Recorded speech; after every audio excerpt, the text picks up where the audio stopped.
Good evening, everyone. Greetings from the Amazon forest. It's an amazing opportunity to be here with you today. Today, we're going to be having our workshop of Marketing Strategy Canvas, but I also have another great surprise for us too, actually.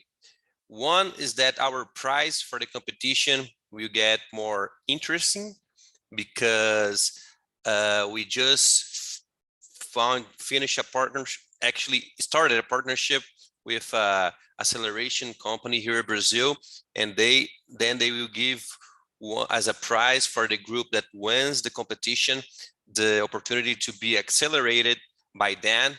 And they have an amazing way, an amazing methodology, and the ways that they do that is they called Voe Sem Asas, and is that fly without a wing would be the translation. And also they have an amazing event that is called Who Wants to Be a Unicorn? And then we just have this partnership. Today they gave us the answer, and for the ones that wins the competition, you will have the opportunity to accelerate your product or service and become a real business, of course, if you will. They are really excited about the opportunity to be working with Amazon Forest Project, and especially with such a special people as you are here, because I did this advertise for them, that we only have amazing students working with us, and they are very excited about it. I wanted to show the video with their invitation, and then after finishing that, I will just say about the other surprise for tonight. Let I just share my screen here. Share it sound, screen 2. Yep. Could you please just confirm to me if you are seeing a guy in a video is already showing to you? Yep. Thank you. Yes, correct. Thank you so much. Let's start it. I'm sorry if the YouTube doesn't translate very well in the subtitles, but you get the main ideas of his invitation. Let's go. Olá, amores! Muito boa noite a todos os alunos do Amazon Experience. É um prazer falar com vocês, ainda mais num projeto que engloba tanta gente desse mundão e conecta muita inovação com ideias, mudança de mindset. Isso é incrível. E o meu convite é para vocês se jogarem no QQSU.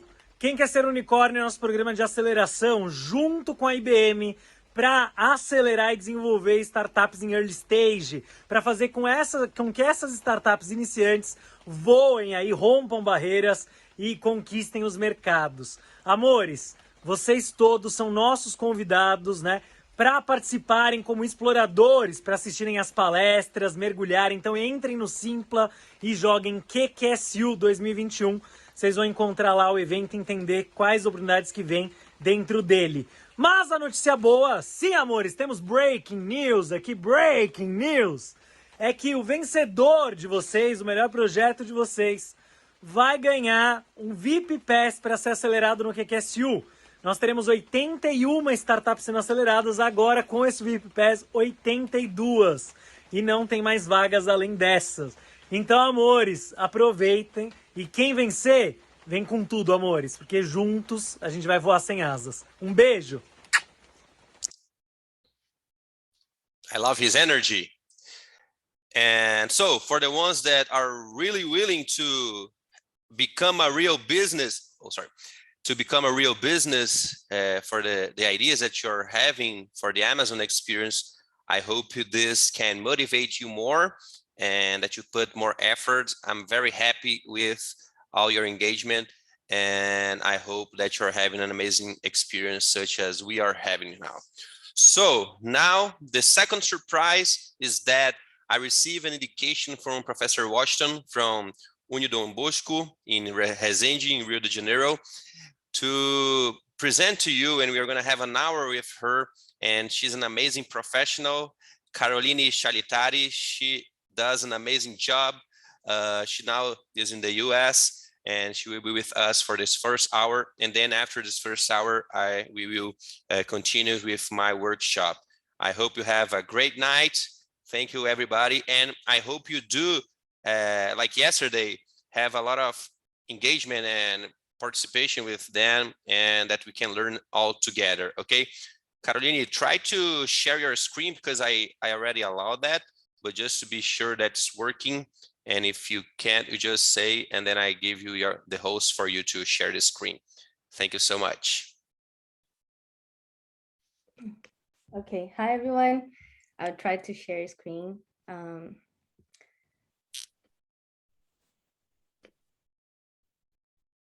it's working. Perfect. Okay. So then I can manage to put all the people that will arrive later to our class, to our workshop. Okay, so the floor is yours. Carol, thank you so much for the opportunity to be here. You're an amazing thing. I know your schedule, how hard it is, and I'm very happy with this opportunity to have you here with us tonight. Thank you so much. Yeah, thank you. Thank you for the opportunity. I see some of my students here. I love it. I love it. And yeah, so to introduce myself, who is this person who just showed up from the US? I was like, what? Who is this person? So first, it's a pleasure to be here. I'm Caroline Shalitari. I'm Brazilian, and I grew up in the countryside of Rio de Janeiro in a small city called Resende.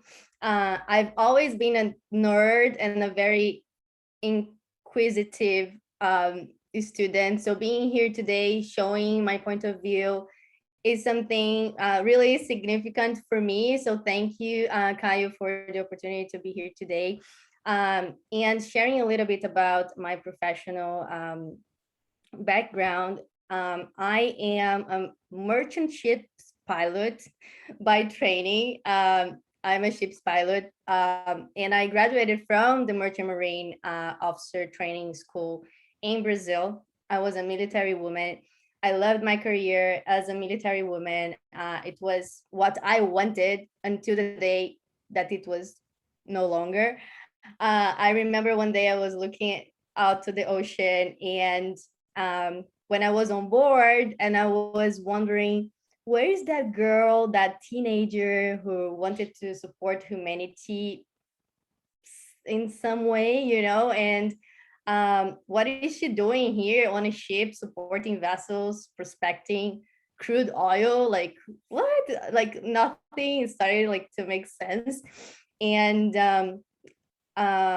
then I made a career transition with the help of like several coaches and consultants that I met on the way at that time. And today I have been a life mission coach and career coach for over 4 years. I'm also a social business consultant trained in Brazil on top of a mountain in Chile, along with shamans, indigenous coaches and consultants from all over the world who gathers there for these special trainings. And also here in Silicon Valley, I'm here in California, San Francisco, where I did a master's in international business and disruptive innovation, studying with students from over 60 different countries. So being here today, seeing like everyone from different places is very nice. It's a very good feeling.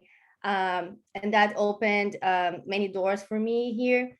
For example, to work for the United Nations as a social business coach and consultant, working with social entrepreneurs in Africa. And this work was very interesting because we were called to do consulting on their business model, like for the social entrepreneurs in Africa. But the business model was super confusing. I didn't understand anything the entrepreneur wanted to do, really, even because he was from Tunisia and I didn't know his culture, right? Then with my experience as a coach, not as like a consultant, but with my experience as a coach, uh, turned to I turned to the project organizer and asked if I could talk to the entrepreneur himself, not only see the business plan, and as a coach, not as a business consultant, to really understand his reality and so on, and not only focus on the business part of the project. And they were like, oh, okay, you're the first person who asks to talk to the business owner and not only look at the business itself, but it's okay, let's do this. And really, in one session with him, I could realize exactly what he wanted out of that business and what he was doing with his life. He was a leader in like 5 different organizations, and in one session we could really organize his life and really build one business that he could do everything that he really wanted to do. And with all this information from the person who had the motivation to do the business, to do the work, I could come back to my team who was consulting the project, the business, and then give them the data, like, okay, with this he meant that, he wants to do that actually. And then we could provide the best business model for him to do exactly what he wanted to do. And when we presented the solution, it was surprising because he was the only entrepreneur that were really like excited. Oh my God, I really like it. I will really apply what you guys are saying, and I will really do it. Because if we just come up with a business solution that doesn't really resonate with the person who will really apply that, they will not do it. Oh, it's such a good business, but I don't want to do that, you know. So this was a very good experience, and really encouraged me to do more coaching together with business consultant. So understanding your motivations first as an entrepreneur is really important to help you to make decisions both in life and in business. I also had the opportunity here to work as a coach and purpose director in a social impact startup incubator here in Silicon Valley, among other opportunities in the technology area at a Microsoft partner here in San Francisco for Google, through Veiko in Palo Alto, and other projects with partners, partner companies, for example, MIT Press Review and some other universities such as Stanford and UC Berkeley. And today I dedicate myself to my company, Awake Strategy, which is launching the first nascent in the world, which is a founder's pre-incubator. He was talking about, Kai was talking about an accelerator, right? So nascent is like a pre-incubation phase, whose mission is to train leaders with great potential to create a genuine positive impact through business. And in this 1 hour or less, I think now I have like 30 minutes. Oh my God. We have so I'm gonna talk about sorry for interrupt you. You still have your 1 hour complete, so no worries about what time it is. Okay, no worries. Okay, so okay. So we'll go over some steps that every startup has to go through in order to build a genuine impact through business, a genuine impactful business model from scratch. Sounds good?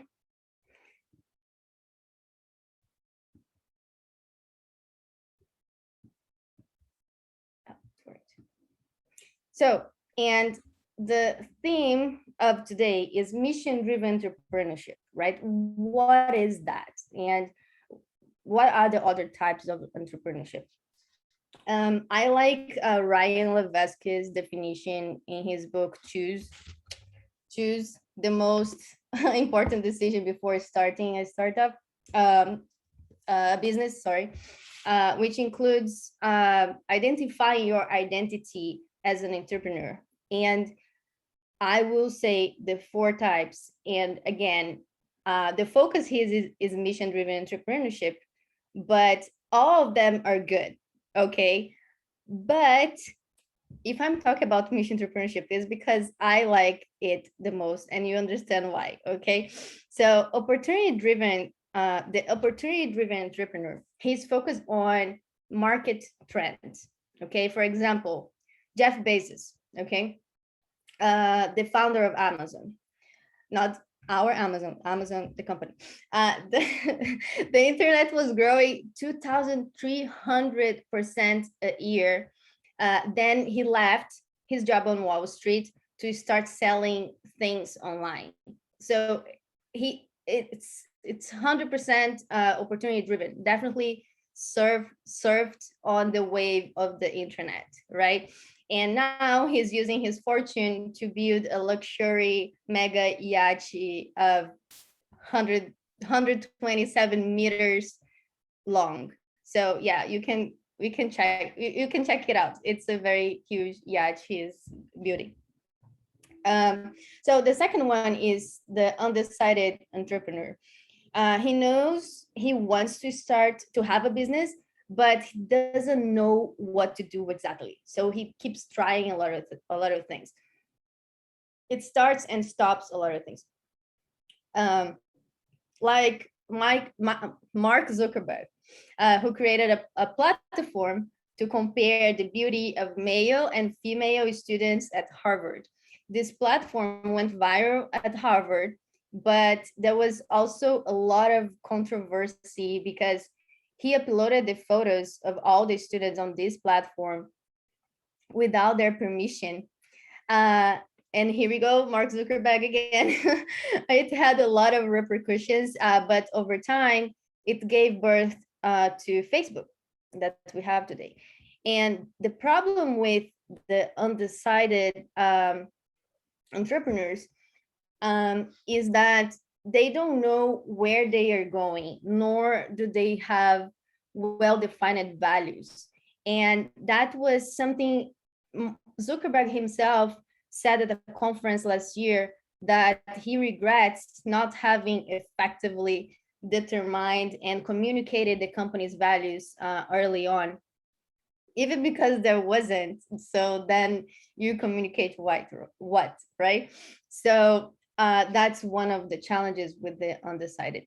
And the next one is the entrepreneur driven by passion. They are people who are aware of what they like to do and want to share this passion with others. For example, a music teacher who likes music and wants to share that taste with the world. Or Gary Vee. Do you guys know Gary Vee? Gary Vee loves collecting items, right? So he does everything from garage sales to NFTs, right? If you don't know Gary Vee, I like him. So just Google it. On the other hand, the mission-driven entrepreneur is that person who feels a calling to create a specific impact in the world, and he has clarity about the mission that they want to accomplish, and of course, also taking advantage of the opportunities in the current market to be able to build a business model to support this mission. So it's not only, oh, I want to do that, like a dream. No. They have the dream, but they validate that with the market trends, and we're going to talk about it. For example, there is Elon Musk with PayPal and Tesla. He genuinely saw how late the banks, like how behind the banks were, and needed a shakeup, right? So much so that they made room for several other fintechs to come next, right after PayPal. And Tesla, as the company's mission says, like accelerating the transition to a sustainable world, that's their mission. And they do have done that by replacing gasoline cars with electric cars, and so many other things, like building more sustainable electrical batteries and so on. And what is the difference between Elon Musk and Jeff Bezos? Because currently both are investing in very similar industries, right? So, but I can tell that Elon Musk makes a point of saying that he is not only an investor per se. He really believes that these technologies must be in the world to transform humanity. And this is also reflected in how he leads each company. He's very hands-on. And I know people who worked in Tesla. Tesla was here in Fremont, right? And he was usually there on the in the manufacturing area and like looking at things, doing things. And he not only like puts the money and leaves, right? He actually works until today. Well, everything is very nice, but our traditional educational model does not prepare us to be any of them, right? I don't know where you're talking from, but hearing from, but usually our educational system is very, very, very based on a traditional education, creating of being like very passive towards the students. The one that the professor speaks and the students bow their head and just like listen. And this system trains employees, people who expect to be ordered about, right? To receive orders. This system forms passive human beings. On the other hand, disruptive educational culture graduates entrepreneurs and entrepreneurs who are protagonists, even though if you are building your own business or if you are entrepreneur inside of a corporation. They know what they want to do and they go for it, right? Which is the culture in which you are inserted in this program, which is awesome. Very good. Congratulations for your initiative to join this hackathon, this program. But how to be a protagonist? Well, you need two things for that: self-awareness and strategy. Let me move this thing here.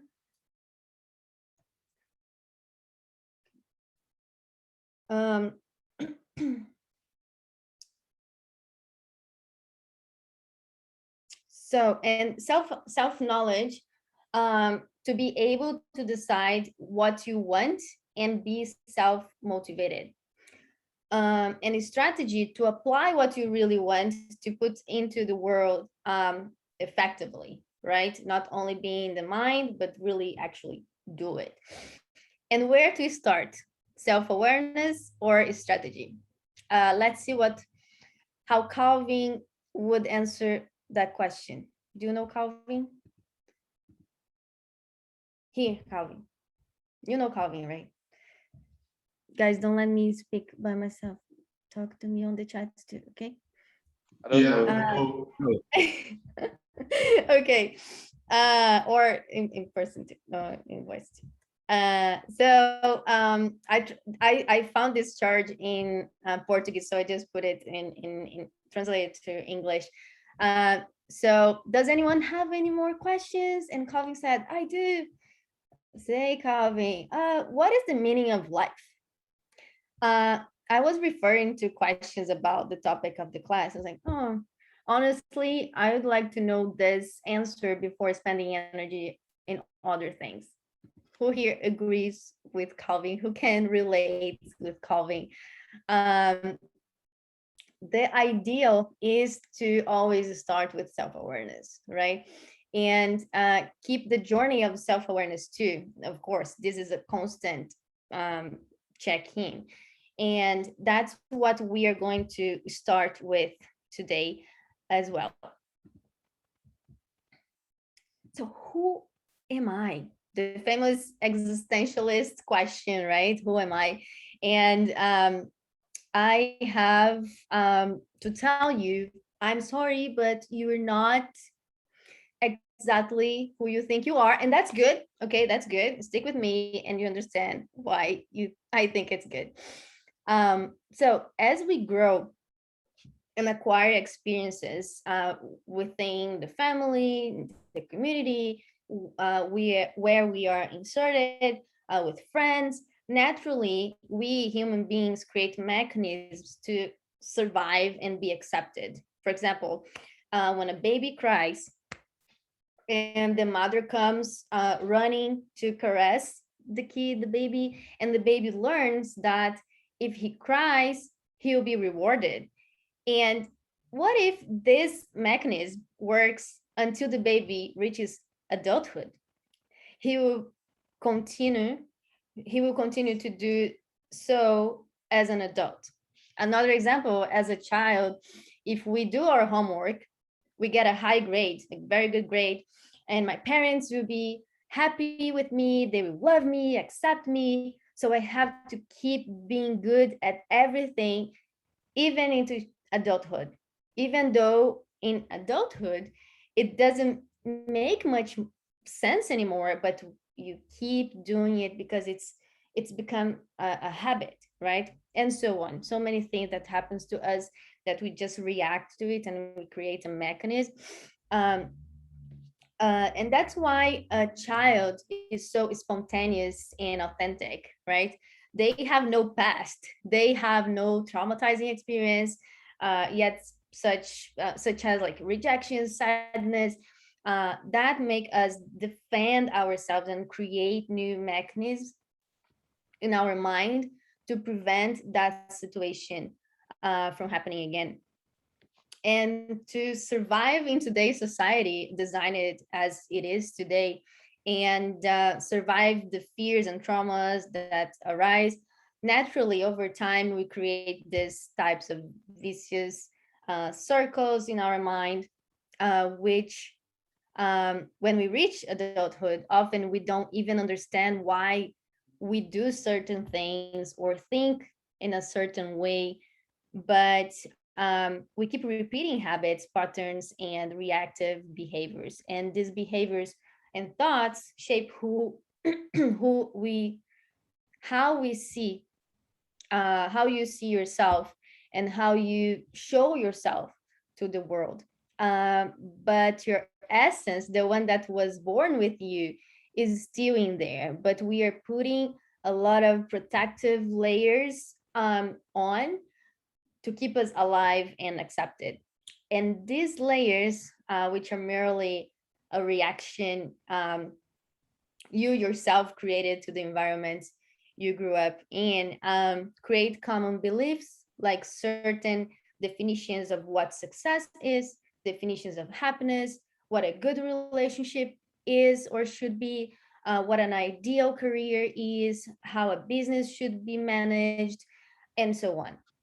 That's why it's very important to do a deeper inner work of understanding who you are before asking yourself, what do I want to do? What business do I want to create? Because who is the I of that sentence?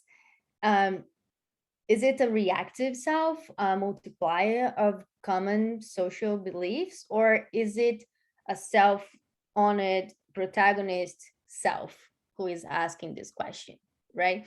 And as a coach, when I ask my coachee anything, I don't want them to speak out of their limiting beliefs and their destructive habits. I want to talk to whom they really are, and empowered in the outer world, who they are in the inner world, behind all these layers, right? This process is complex, but it is possible to carry out.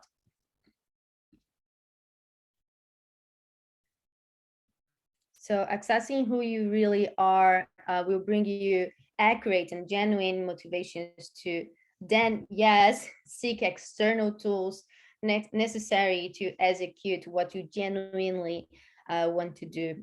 With that in mind, I invite you to look at your past, at all the important people in your life, and thank them for having gone through your life and supporting you in a way to build who you are today.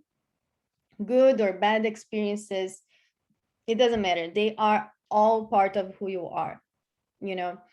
And with love and respect emanate like forgiveness, gratitude, because now it is up to you, you know, when you really realize, honor your past, it brings such an empowerment to like, no, it's up to me now, to take my own decisions, right?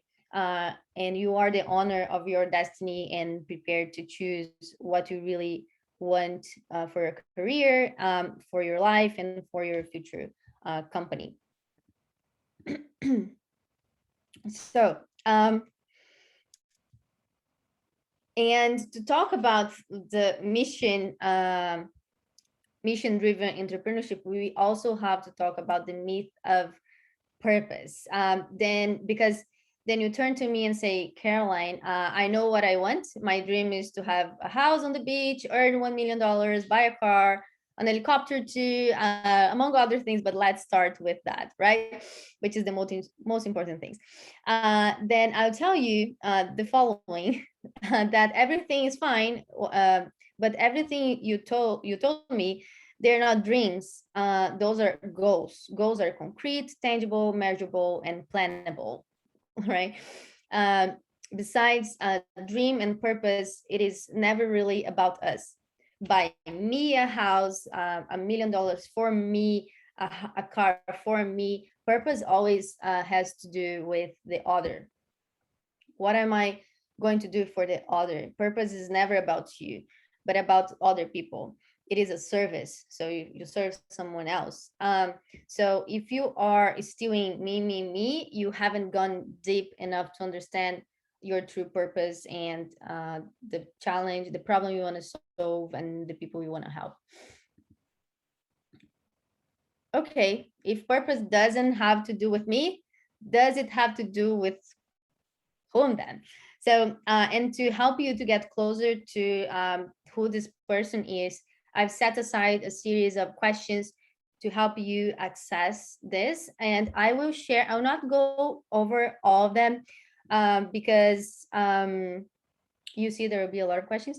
And I will share this presentation with Caio, and then he will send to everyone. Okay, but ask yourself those questions, and a second.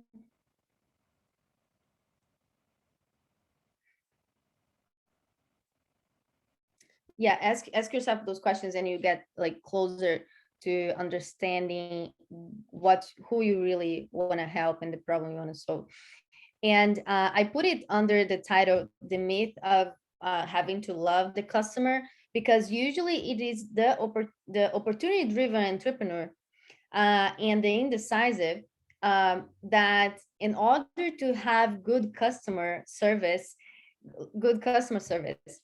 and understand their pain, they preach a false notion of purpose in the obligation or having to like the customer when you are already inside of the company. But you can decide first, before you get a job or start your own company, what kind of customer you want to attract to your company. Like today, like you came to this program, because something called you for this program, maybe helping the indigenous people, maybe is the Amazon, maybe something called you for here to be here today. So paying attention to those feelings, to those callings, make totally difference. So it is first understanding internally who you care about, and then solving their problem, not the other way around, right? That's why I said the myth of having to love the customer. It's the opposite. You can learn who you love first, and then find the job, and then find building the company that you be loving, to solve those problems and be in touch with those people. Same thing here, the myth of having to fall in love with the problem. You don't fall in love with the problem. You must choose a problem that you already fell in love. Okay, so it's the same thing. You see the difference between the passive mindset and the protagonist mindset. I know what I want. I'll get it, instead of, oh, this company told me I have to love this customer, okay, so I will like them. No, it's all the way around, being a protagonist and really choosing the problem and the people that you want to help. And what for what reason do you help these people? What do you feel when you do it? This is very important, because this is what will motivate you day after day. So pay close attention to that feeling. Um,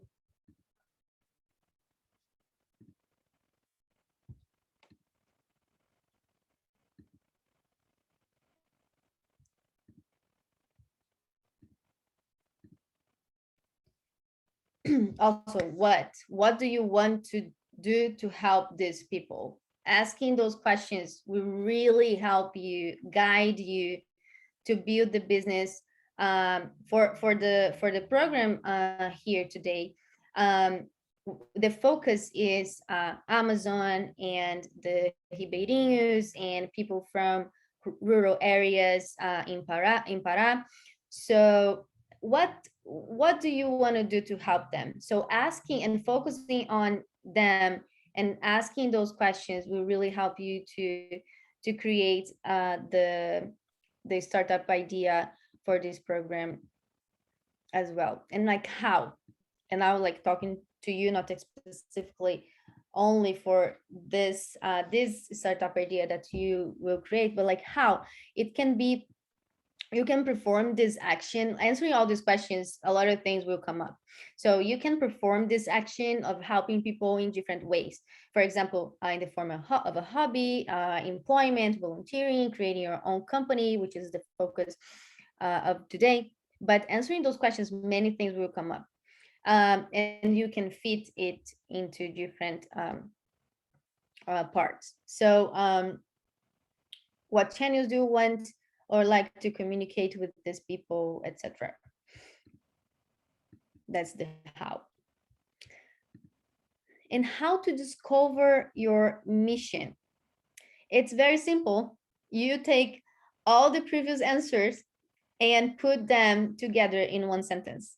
You get talents and skills you want to use in your career, audience you want to impact, and the transformation you want to bring about in this audience, which means you bring this person that you want to help from point A to a point B. That's the transformation. And put it in a sentence. It doesn't have to be a masterpiece, but it does need to be something that you say like, oh my God, that's me. It's so me. It's really me. Oh my God, that's me. So that you have to have this feeling of like, oh my God, that's me. And for example, I have one example here. No.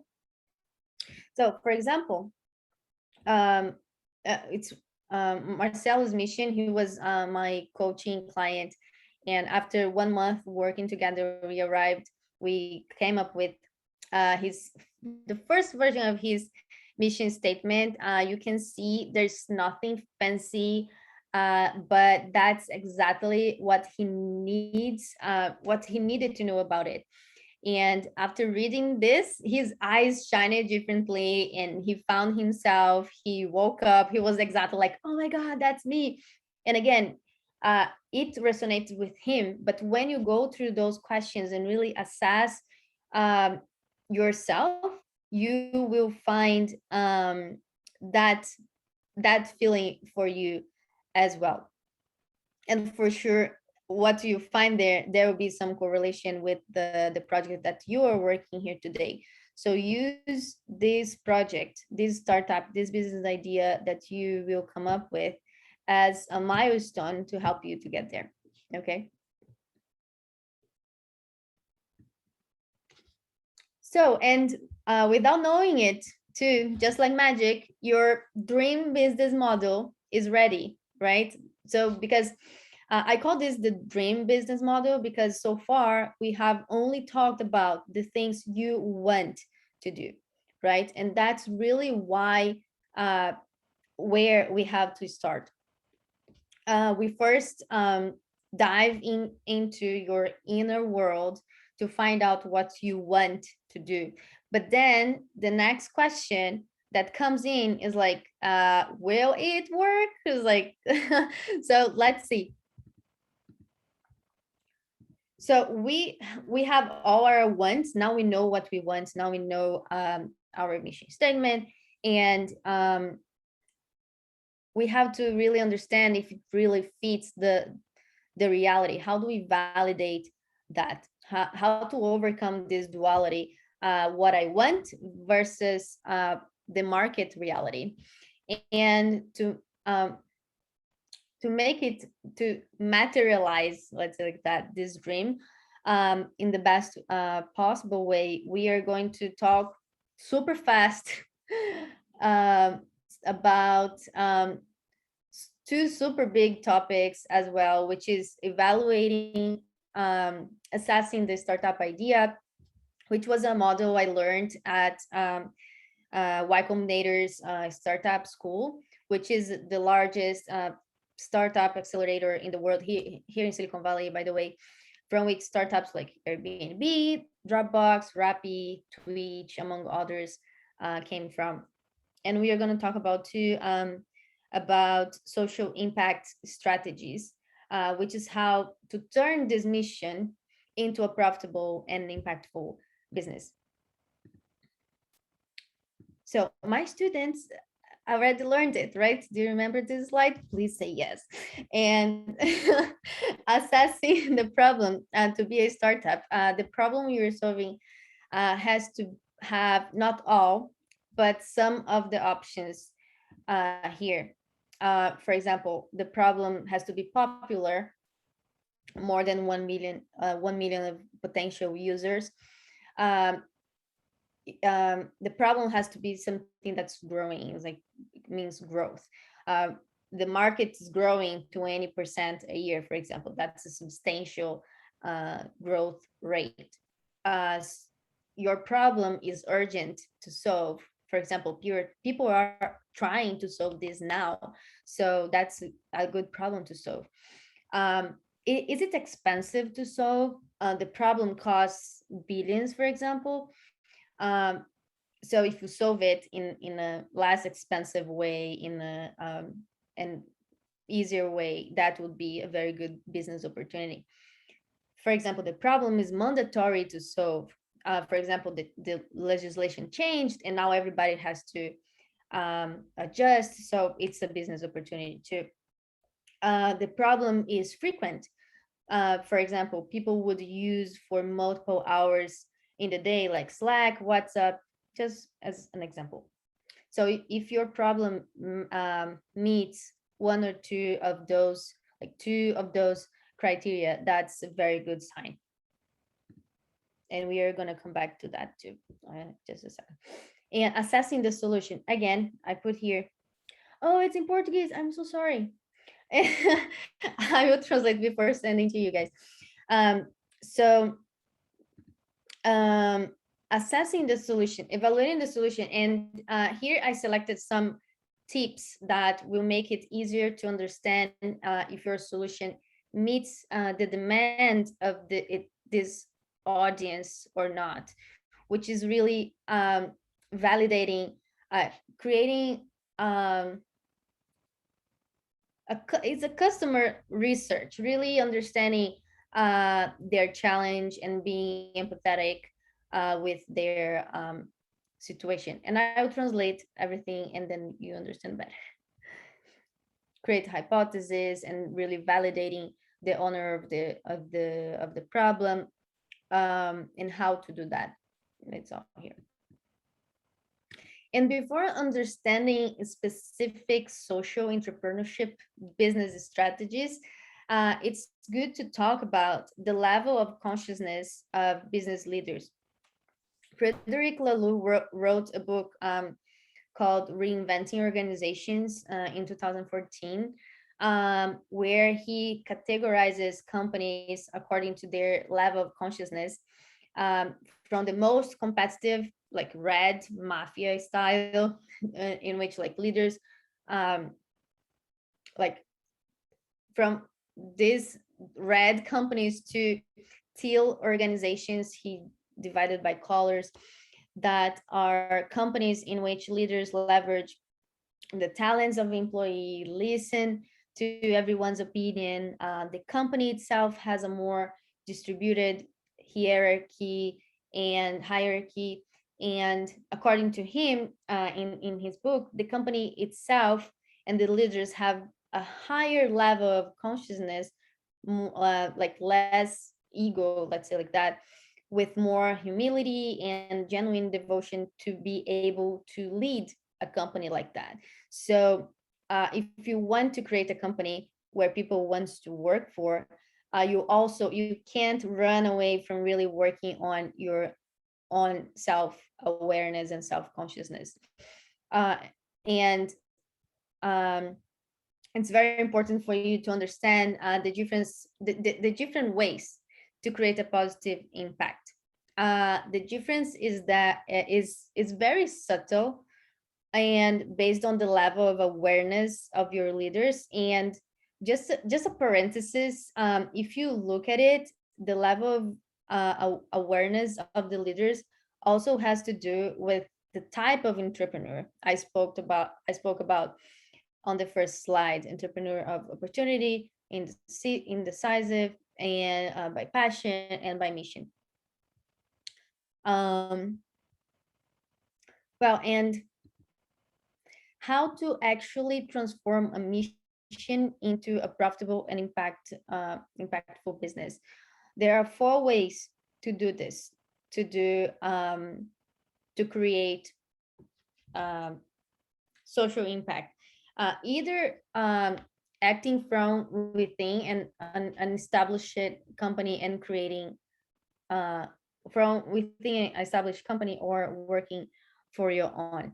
And I'm saying that because your idea, your startup idea, usually social solutions will be born by collaborating with more entities. And usually the startup world, they think that, oh, I have to just grow by myself and really get more clients and just grow that way. But in reality, when we think of social impact, we also have to think about different stakeholders that will be part of that solution, not only me in my company. I will have profit. Usually when you do social impact, you also have to think about different stakeholders that are um, that can be part of the solution, including other companies. That's why I think it's important to share those 4 types of creating social impact. And the first one is creating shared value. And again, I'll just talk about them real quickly. But if you want to know more about it, please research. I'll give you in the end more resources for that, because those are very interesting things. And I really think you should know at least like what it is. And creating shared value is a concept developed by 2 fathers of economics, like Kramer and Michael Porter, published it in Harvard Business Review. And the central premise of creating shared value is that the competitiveness of a company and the health of the communities around it are mutually dependent, right? And this is very common in a company that wants, for example, to improve the relationship of the production and distribution chain with the environment and society, for example, by hiring people from the community, reducing emissions from fleet vehicles, etc. And a good example of creating shared value is Natura. It's a Brazilian company, but it's famous worldwide for this. And the focus is on creating distributed value. It is a behavior that is embedded in the company's DNA, in the company's culture, and any company, even non-social ones, can do it. And Natura is a cosmetics company. Its core business has no social purpose, but it creates a lot of shared value by training people from the communities and developing the communities that will sell the raw materials to the company and so on. So where they go, they create value. Where they touch, they create value instead of exploiting value. So, and second is corporate social responsibility. This is imply a marketing and public relations action, usually designed to clean up a company's reputation or create company visibility towards a specific message. For example, if a company sponsors a shoes company, it sponsors an environmental event, while, like, let's say an environmental event or march for the climate change, while they themselves do not adapt circular economy in their products. It is a punctual action so that the company's image is associated with a good company for the environment. That's one way to do it.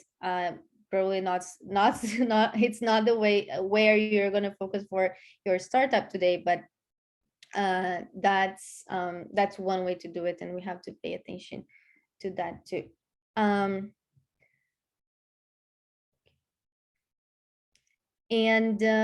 on the other hand, the ESG, many times it has a more doing out of obligation thing.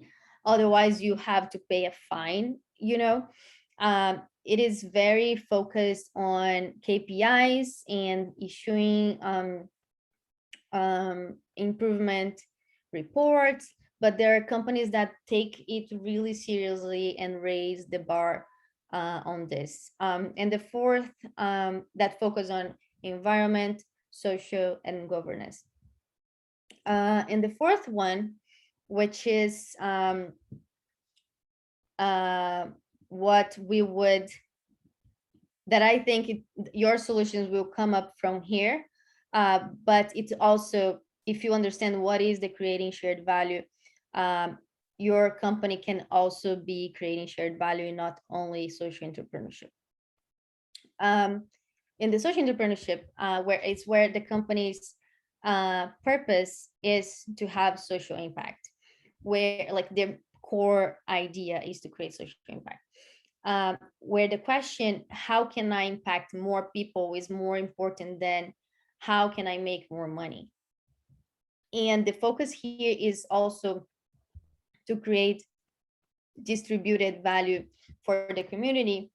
And it is a behavior that is embedded in the company's DNA, in the company's culture. It is not one-off action like the corporate social responsibility. And this is the case of companies whose main product or service is of social nature.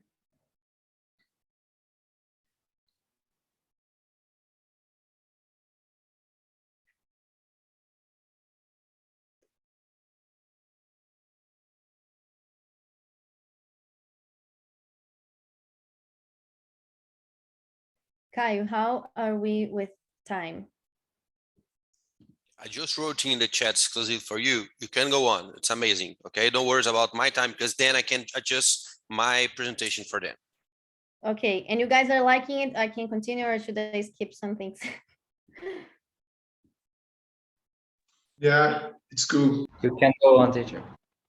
Okay, thank you guys for the feedback. I keep talking. So these are considered, so there are many ways to see social impact, right? And these are considered the top 10 most responsible companies of 2021. You see HP, that like it's on top, right?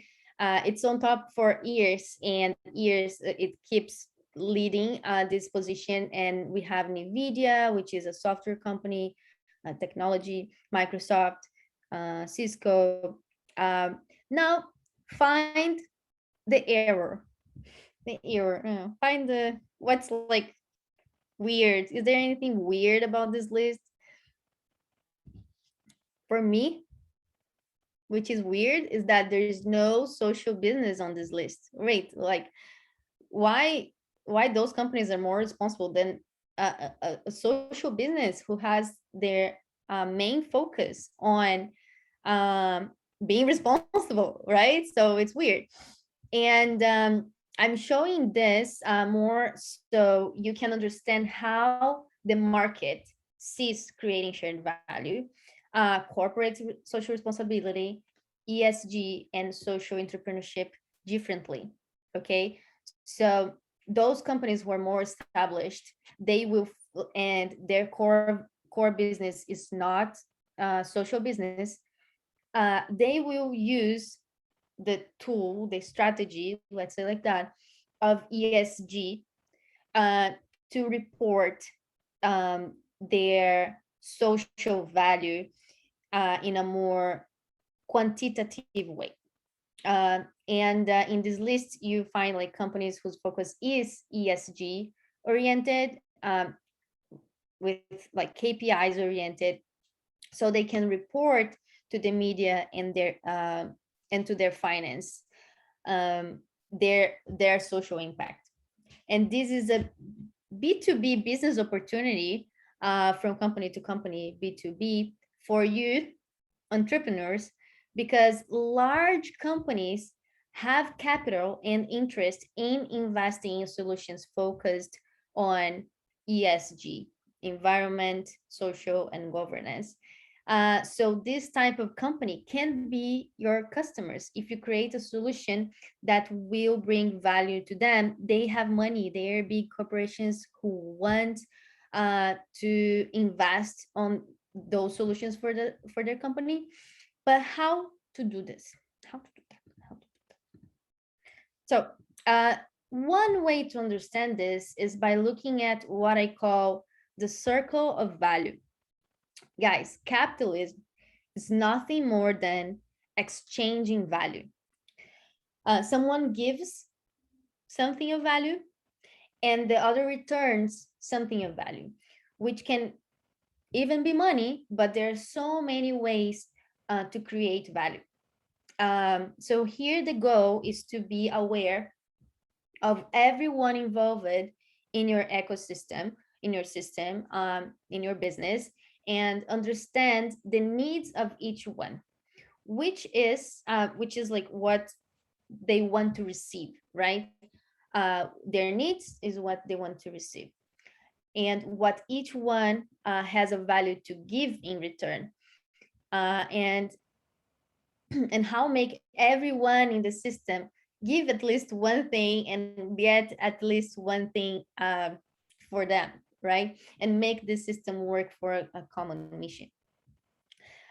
This exercise is very good for understanding how to finance a project that the final beneficiary is the environment, for example. Like how would how like who would pay for that? Like the forest, poor thing, wouldn't extend its leaves to give you money. They don't have money. The tree doesn't have money. The forest doesn't have money. So how can we introduce the forest, for example, in an economic business model? That's one solution. That's one way to look at it. Because the forest can give value. The forest can't give you money, but can give you raw materials, can give you not only in a exploiting way, but like can give you life, can give you oxygen. So, and there are a lot of businesses leveraging these values today. So understanding the complexity of the system in detail is the key to understanding the motivations of each entity, each stakeholder, and making the value rotate so that each one benefits and you have enough money and human resources and technical resources to make the business work.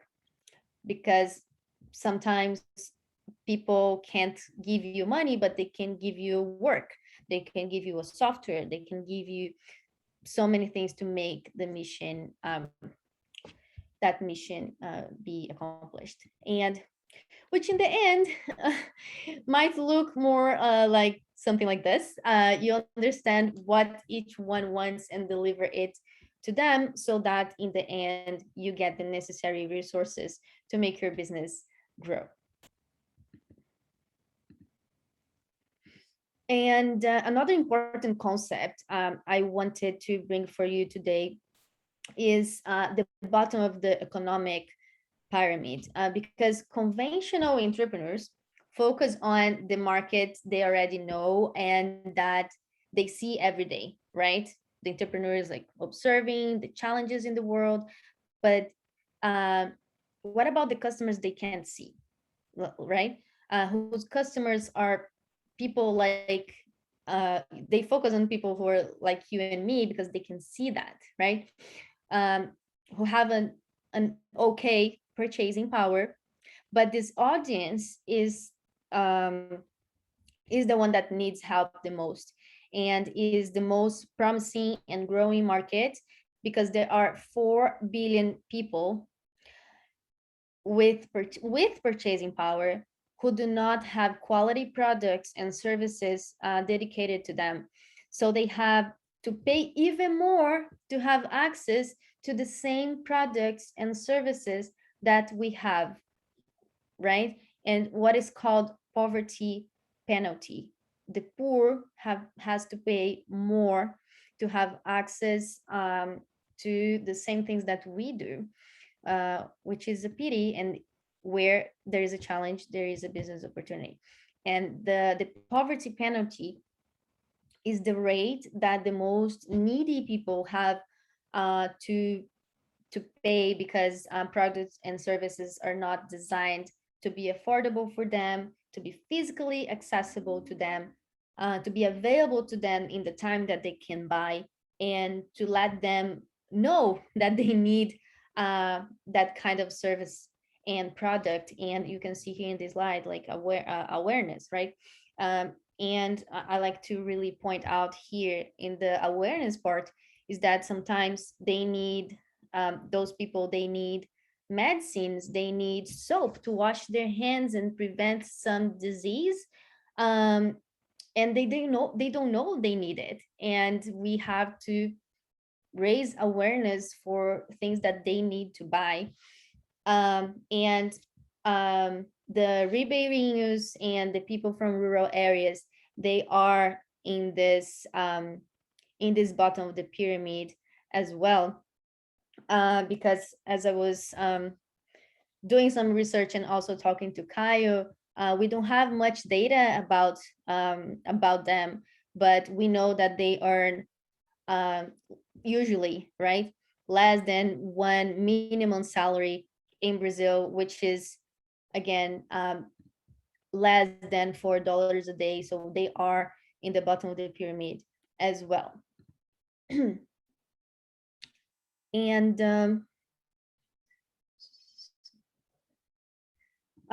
and breaking some myths. I think we have to, when we talk about the bottom of the pyramid, people who earn less than $4 a day, we have to understand that we have usually some misconceptions about them, right? For example, there is money available on the bottom of the pyramid. They earn less than $4 a day, but they do have money. They do have to buy food, they do have to buy clothes, they do have to buy medicines, so they do have money. And they do have brand awareness. Trust is a prerequisite to buy things, right? So if you come to this community and they will ask you like, who are you? What do you want from us? You know, like, are you part of this a politician and some, are you part of some politic parties. We don't want to deal with government. We don't like government. They come here to ask for votes. So trust is a prerequisite. So building trust when you build a business with the bottom of the pyramid is really important. Um, because sometimes we think, oh, whatever we do for them, they will just do it. No, they will not. They have to trust you. And they look for the best quality for the best price.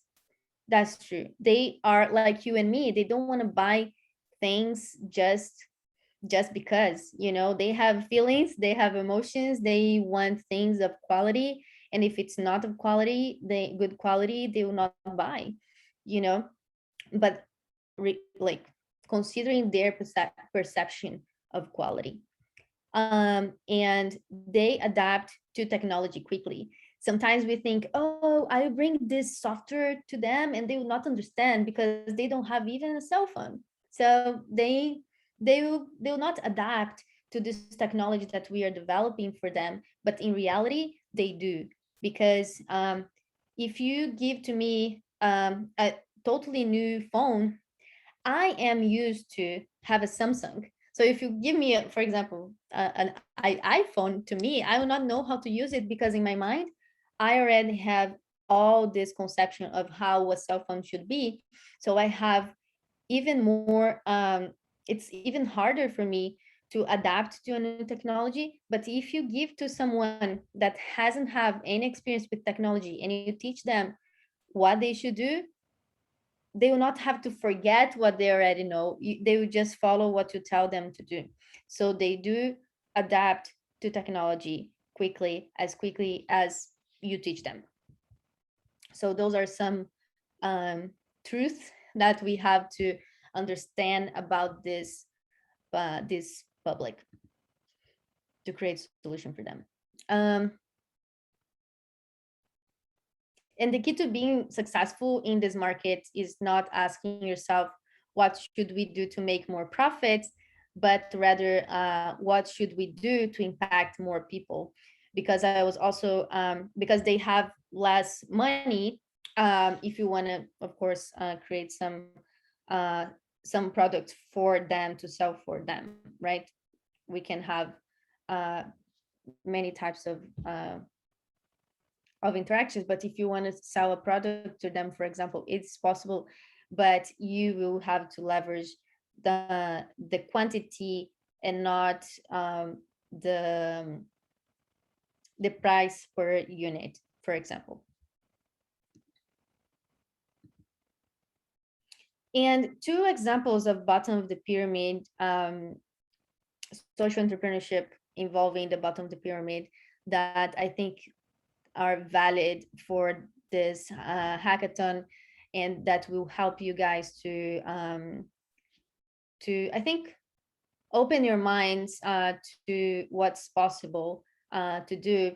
Is the first one on the left, Favelas Express, for example, is an e-commerce platform created to deliver products bought online in the slums in Brazil, because usually they are part of the bottom of the pyramid, people who lives in the slums. Usually they earn less than a minimum salary in Brazil, usually.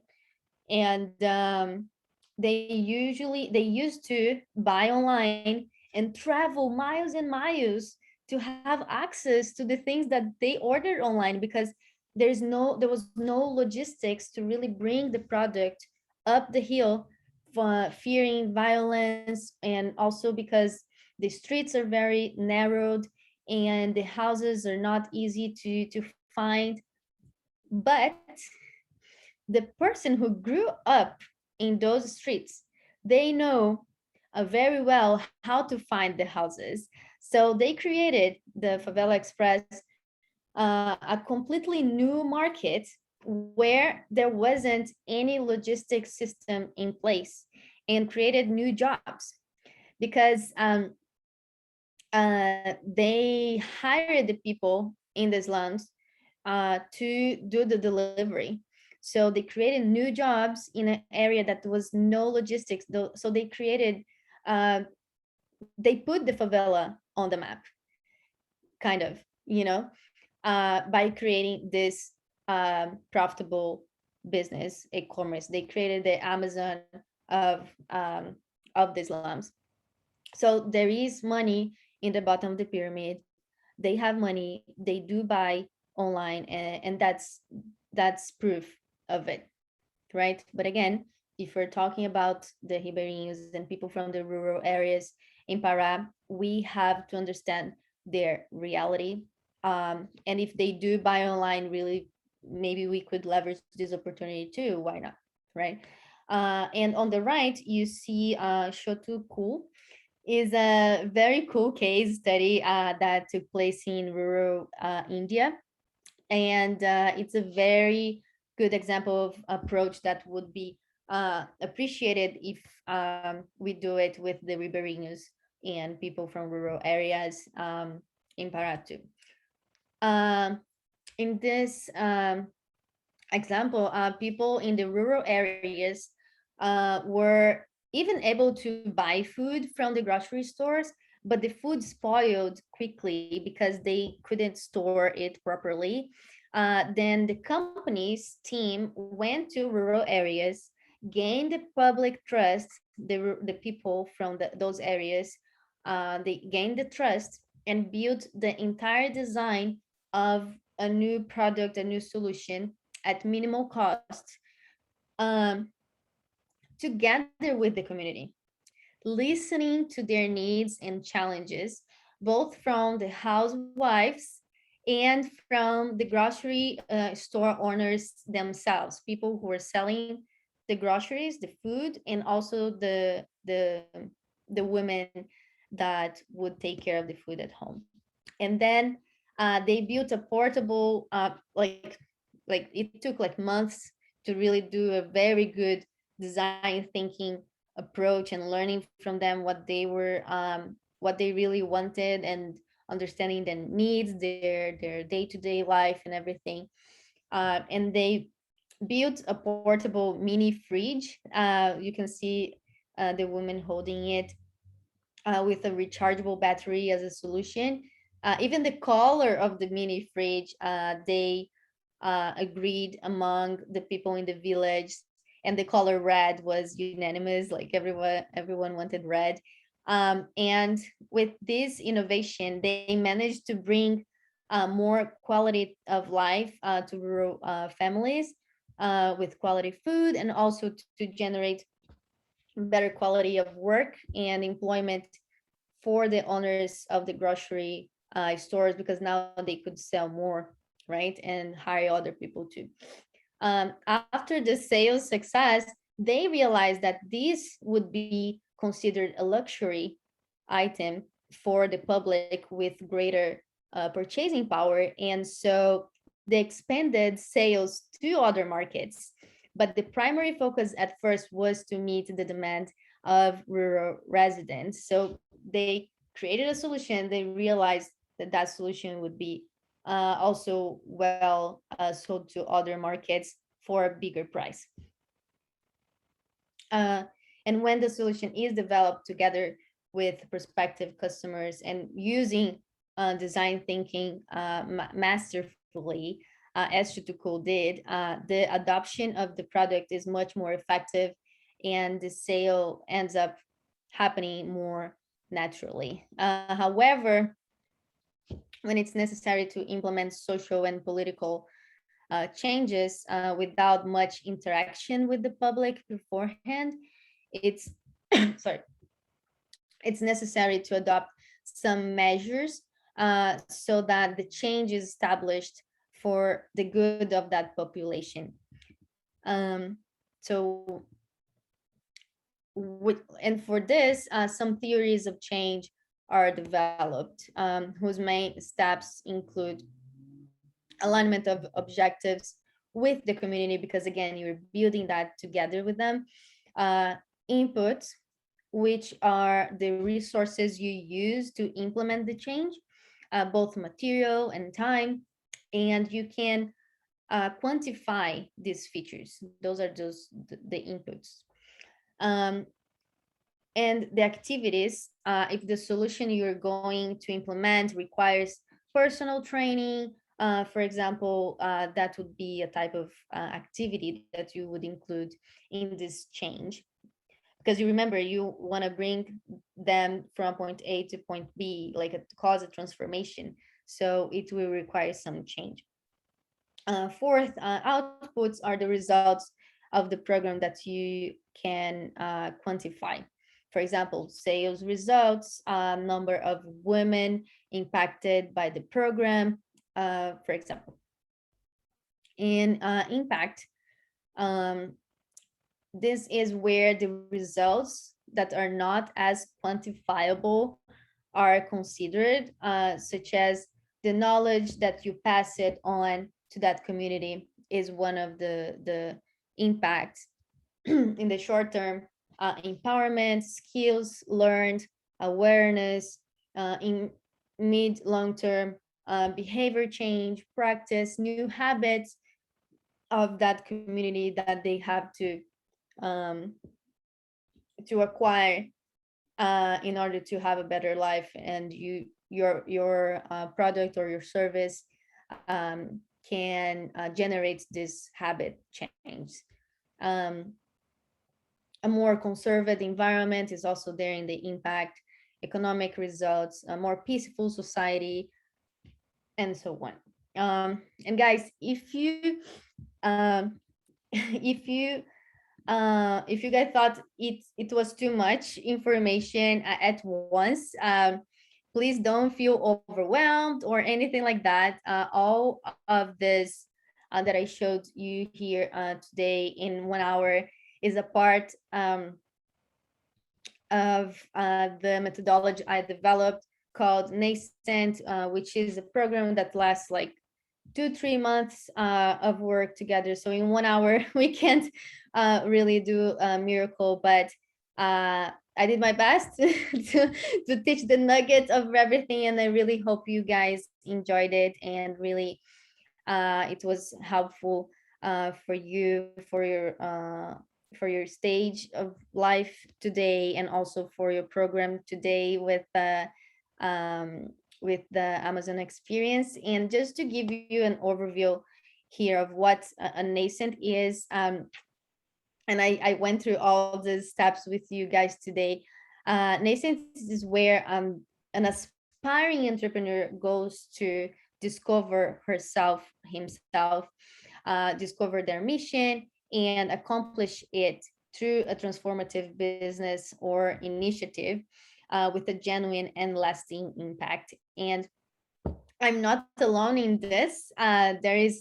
There are social impact startup incubators, both here in Silicon Valley and Brazil, that is giving support in terms of strategy, investments, partnerships, anyways, everything that you guys need to accomplish that mission. And it's been really cool work that we have been building together. And Nascent's intent is to be a step before any aspiring entrepreneur goes to an incubator or accelerator program, because we should, in my opinion, we should not incubate or accelerate companies that are not born with values and focused on positive impact. Otherwise, we would only be replicating what has gone wrong in capitalism, like people without purpose, depressed at work, hating their jobs, exploiting one another, and not feeling fulfilled with what they do.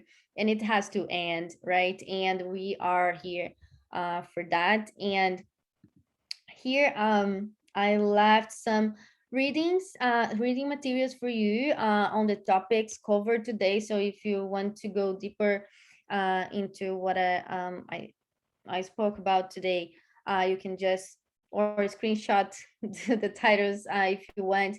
But I will be giving you guys the presentation, so you have them. And it's clickable too. I think I put the links for the materials. Yeah, thank you for your time today. I hope that what was presented today was of some help. Please feel free to keep in touch. Those are my social medias and contacts, and count on me for whatever you need. I'll be here next week, right, Kayo, for to help you guys with the mentorship. So, and yeah, I'd love to keep in touch with you guys, and I will next week. So see you. And if I don't know, Kai, with you. Caroline, thank you so much. Does anybody have any questions before we go to our break? We're gonna have a 10 minutes break because it's amazing information, and I'm thrilled here because I was thinking about myself and my life here and the purpose that we have to focus when we are developing business. So thank you so much, Caroline. And I want to open for some questions before we go to our break. And as Carolina said, she will be with us next week. And for me, now it will be very hard to follow Caroline after everything she said. It will be really amazing. Thank you so much, Caroline. Thank you. Thank you. And yeah, as he said, if you guys have any questions, you can type here or just ask away. Please feel free. Or just send to me later if you guys want, really feel free. Yeah, she will download the PDF later and she will send me, and then I share with them in their group. Okay. So Caroline, thank you so much.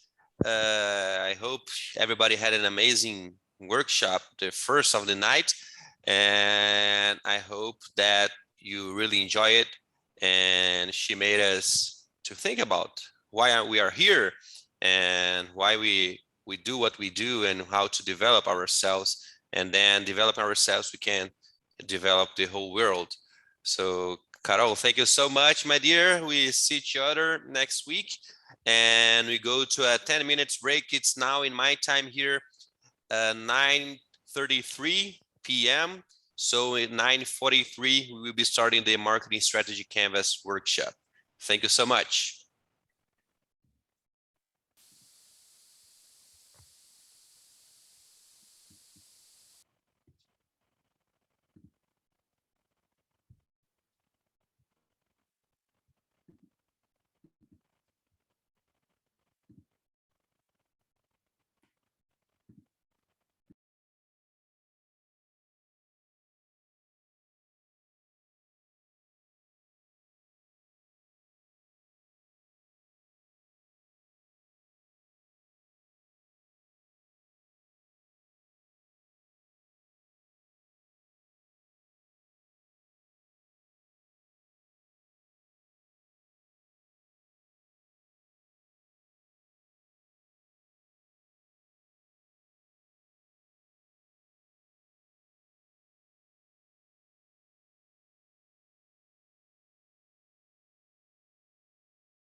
Okay.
Here we go. Hello, everyone. Is everybody back? I hope you enjoyed Caroline workshop. I think it was nice this way to have two people in the same night. It was a great opportunity to have her with us, and I hope you enjoy it. Now we're gonna have mine, the marketing strategy canvas one. I hope is not too much information, but I will try my best to do a really dynamic one. I will teach tonight one very interesting tool for you to think about your marketing and how you're gonna not only advertise, but because it's only a part of the market, but also how you're gonna think about your logistic, the channels for communication and everything. So I will give you some information about it. And I already sent to your Microsoft groups a PDF with the canvas itself in English. And it's really easy one to follow it because it has all the blocks, the different blocks as a regular canvas, and a lot of questions for you just to intrigue you and to provoke you how to answer it. Of course, when you are filling filling the canvas, you don't have to answer all the questions. It's just like a guideline for you and an inspiration also. But I think that it will be a great tool, not only for the Amazon experience, but also for whoever wants to open a business, or if you already work in a company, how do you make a good experience for the marketing team. And also when you do a presentation in a canvas model, I like it because it's really the didactic of it is really interesting. So let's start, okay? Please just write here in the chat if who is here with me, because I don't like so much voyeur students that only stay quiet. So I also wanted to learn with you tonight, and we're going to be using the chat to interactions. I have some questions for you during the presentation. I will not show all the videos that I have because of the time and for you to don't get too tired tonight. But in the file that I will send to you, you will have all the YouTube presentations and also the reference for it, so you can dig in and go deeper to your understanding of it. Okay. One other, just as a coordinator too, not as a professor, just one more thing before I start, is that if anybody is having any trouble with the engagement of the teams, please let me know. You can write me or in WhatsApp or in an email. We had to merge a group yesterday, but I'm seeing for the attendance that some groups are almost everybody here for all the days, and I'm sure that you're gonna be doing an amazing job to developing your company. Also, another thing that's really important for you is that please try until tomorrow to at least choose the raw material, the inputs that you're going to be using in your business model. That's quite important too. Of course, you can change next week within the mentoring sessions, but it's important for you to already have some focus for the next week. So if I were you, of course you don't have to, but if I were you, I would spend the weekend working. And especially now that we have another prize for the winning team, and it's only for the winning team, sorry about that, since it's a business game, but to be part of acceleration program is a thing that really changes your mind and really gives you a lot of tools, not only for the project itself that you're going to be developing with them, but also to your whole life when you think about new business that will be with you for the rest of your life. And it's focused not in a theory approach, but in developing competences. That's how we should be doing in universities.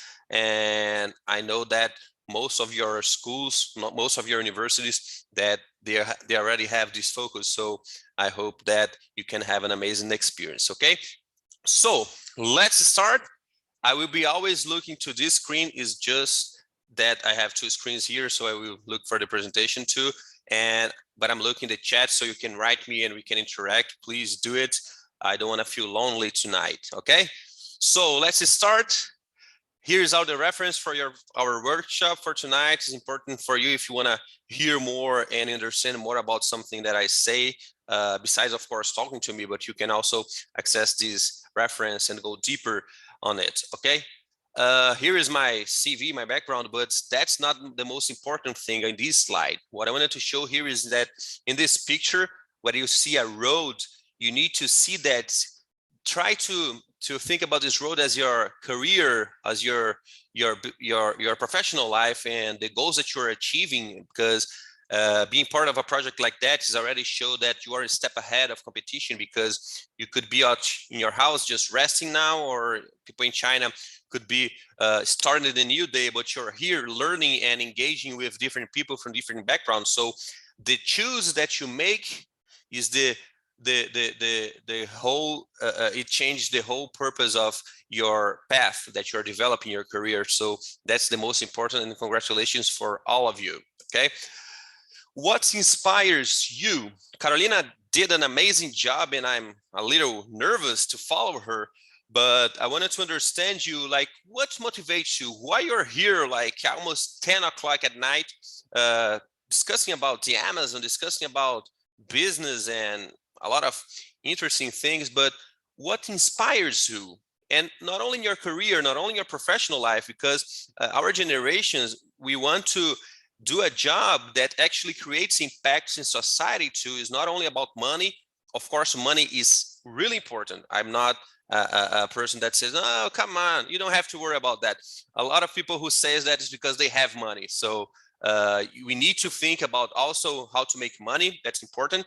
And as a company too, we need to think about how to make money, because we have to pay the bills and to have profit and everything. But to make money in this journey, to make money, the money needs to be a consequence. So if you find your purpose and what inspires you, you can actually create jobs and create jobs opportunities and create companies that will impact in people's life, and then you're going to make money. And there's no problem about that, because sometimes in Brazil, I feel that people has like a little bit of a shame to say that, yes, I make money, I make profit. Come on, you work for that. You burn your brains to do that and to develop your projects and your career. So it's not a problem to make money, but it's not only about it. That's the most important part. Is about the challenge that you accept, the purpose that you develop in your life, and its inspiration is really important. Some people say that some inspiration could be like the blank paper that arrives in your house every early month. That's a lot of black things like that, black lines. We call boletos in Portuguese. So you have to pay your energy bills and everything, of course, but this is more about motivation. Inspiration is that when you think about Monday morning, what take you out of the bed? Or when you listen to the Sunday TV shows at night, especially in Brazil, like a famous one is Fantástico, and we say like, oh, come on, another month is coming, oh, I hate my life. You're not doing the right thing for your life, and probably you're not in the right position. You're not studying the interesting things that you should be studying. So please look deeper to yourself and look deeper about what you believe and what inspirations that you have, because especially when you are developing a company, most of the first months and first years, sometimes the money is not going to be in your pocket. It's about paying things and reinvest in companies to develop more business and more markets. So the inspiration and the purpose needs to be really strong on you. Okay, to myself, that's what inspirates me. My daughter Maria Luisa, she's 4 years old. She owns already the whole house. Me and my wife, we love to see like how active and empowered she is. And I think all the females are like that, and that's a huge change in our society that we are living now. And I hope that we as guys, we should think about how we interact with the other genders and all the challenges that they face, especially in the business world. And sometimes there's a lot of prejudice. So we are having now a better generation, I think, about women that know they have the powers and they don't are underestimate anymore. And for the companies that still doing that, just move the company. And for us, we should stop buying from companies that do these horrible things. And also when we think about the environment, is special that we as customers, we can be a judge in capitalism and just let the real nice companies to go on and to think in real long relationships with the company and with the society. Okay, so just to warm up and to active your brain, please help me out here. Which letter completes the sentence? Which letter completes the sequence, please? they have any kind of relation, these letters. So please write me on chat what letter completes the sequence, and of course, why. Just warm up a little bit. Let's go. 30 seconds for that.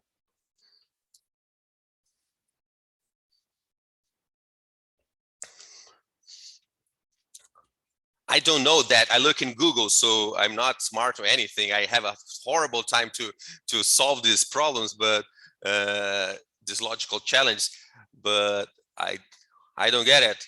Good. Oh, Clarice, why? Oh, thank you for answering. Go on.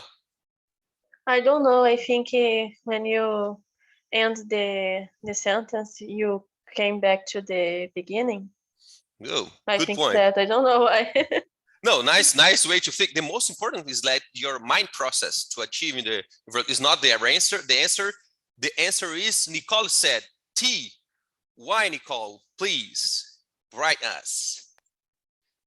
Oh yeah, because it's 1, 2, 3, 4, 5, 6, 7, Exactly. 8, 9, 10 is the last one. Yeah. Is the first letter of each number. 1, 2, 3, 4, 5. To do in English, that was really confused to my mind, but it's the first letter of each number. Now that we know, we can always say like, that's so easy, that's stupid. But how many opportunities it's like that? This right there in the market, some people will just see and some people will just really watch and understand the opportunity. Every time I use Uber, I think that's, come on, how easy this business model is. Of course, all the technology behind, but people that wanted to drive and make some money and people that wanted to move around, and they are the middleman. Easy. The opportunity was that. So how do you think and how do you observe the opportunities that you have? Another one, let's go.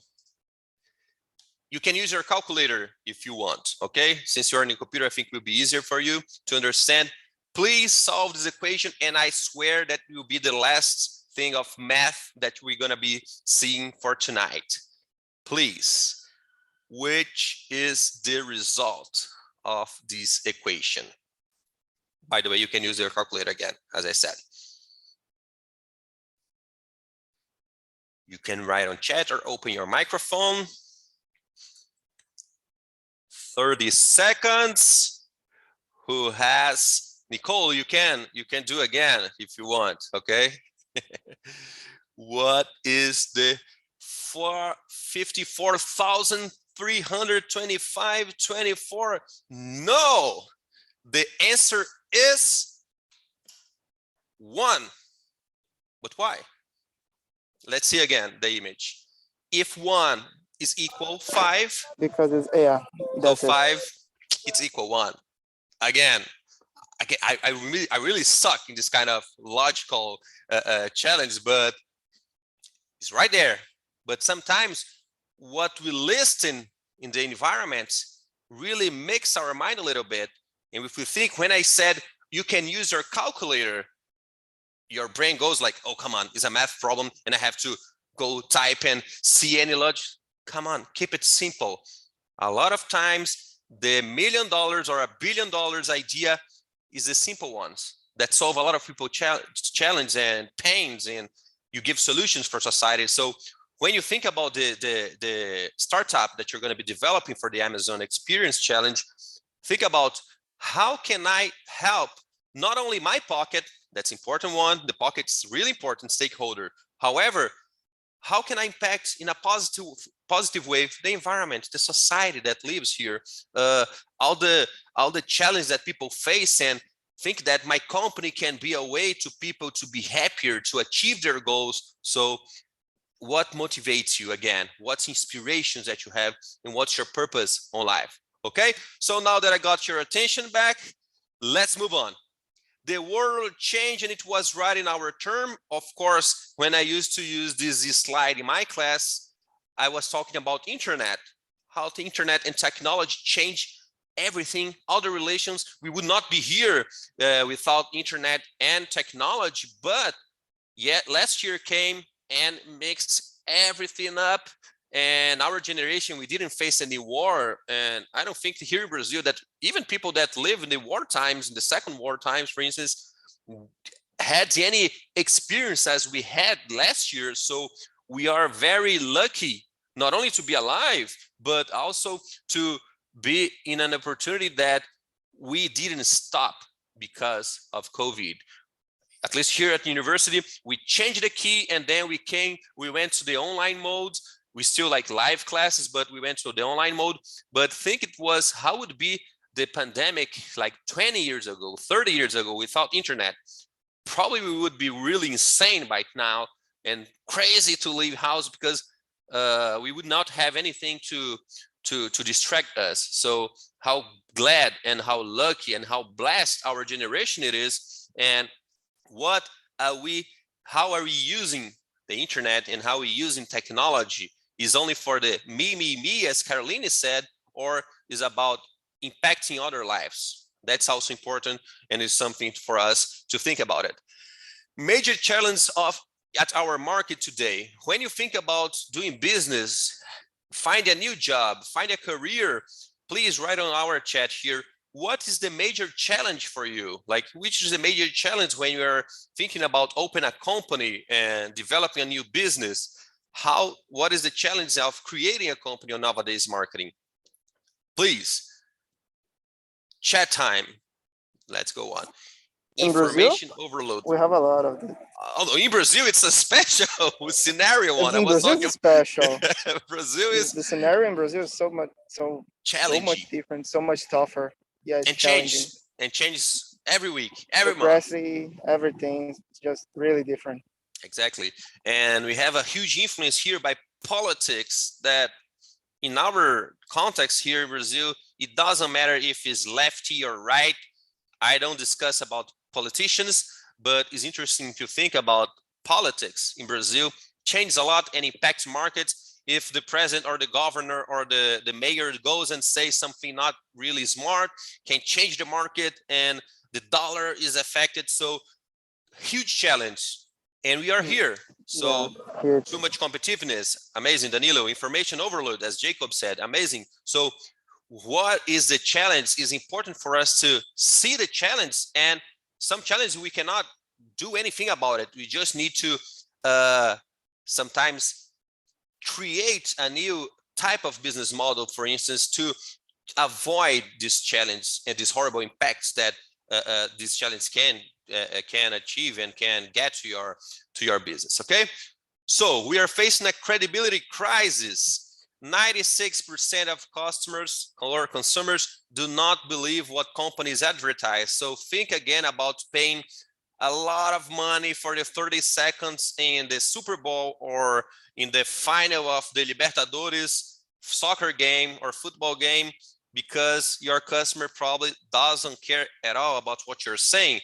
To access information about your company, they will find another customers that already bought your product. They will go to forums to discuss with other clients. So it's not about saying that you're good. You need to create experience for your clients. We're going to be back again on this topic in some time. How do companies look to their customers? Do you think when you think about, so I also have a consultancy company besides my professor life, and I always ask, who is your client to my clients, and they say, my clients are everybody. You're not doing that right. You need to understand for whom you're selling and who is this person, not a demographic approach like, oh, people from 20 to 25 years old. Doesn't say anything, because who here likes rock music, for instance? We have like almost, I will put myself with you, okay? We have almost the same age, I would like to say like that. So we are in the same demographic scale, but some people like rock, some people hate, some people like forró, is a Brazilian type of music, especially from the Nordeste and north of Brazil. But who likes gospel music? It's another music that's interesting, but some people hate, but some people love it. So I cannot say that my client is just a statistic number or a statistic thing. No, you need to understand what is their behavior, what they like, what they don't like, and how my company will interact with them. That's how we should be looking to our customers. but think, professor, come on, I have 1 million clients in my company. How I'm gonna interact with one of them individually? We have technology for that. We have CRM, customer relationship management, that you put the social number for the person and you already have a list of things that they like and especially they don't like. That's one thing that we have to avoid. How fast are the markets nowadays? Think about it. The Walter Longo is a Brazilian really entrepreneur from the marketing, and he's a huge reference in markets, especially digital market one.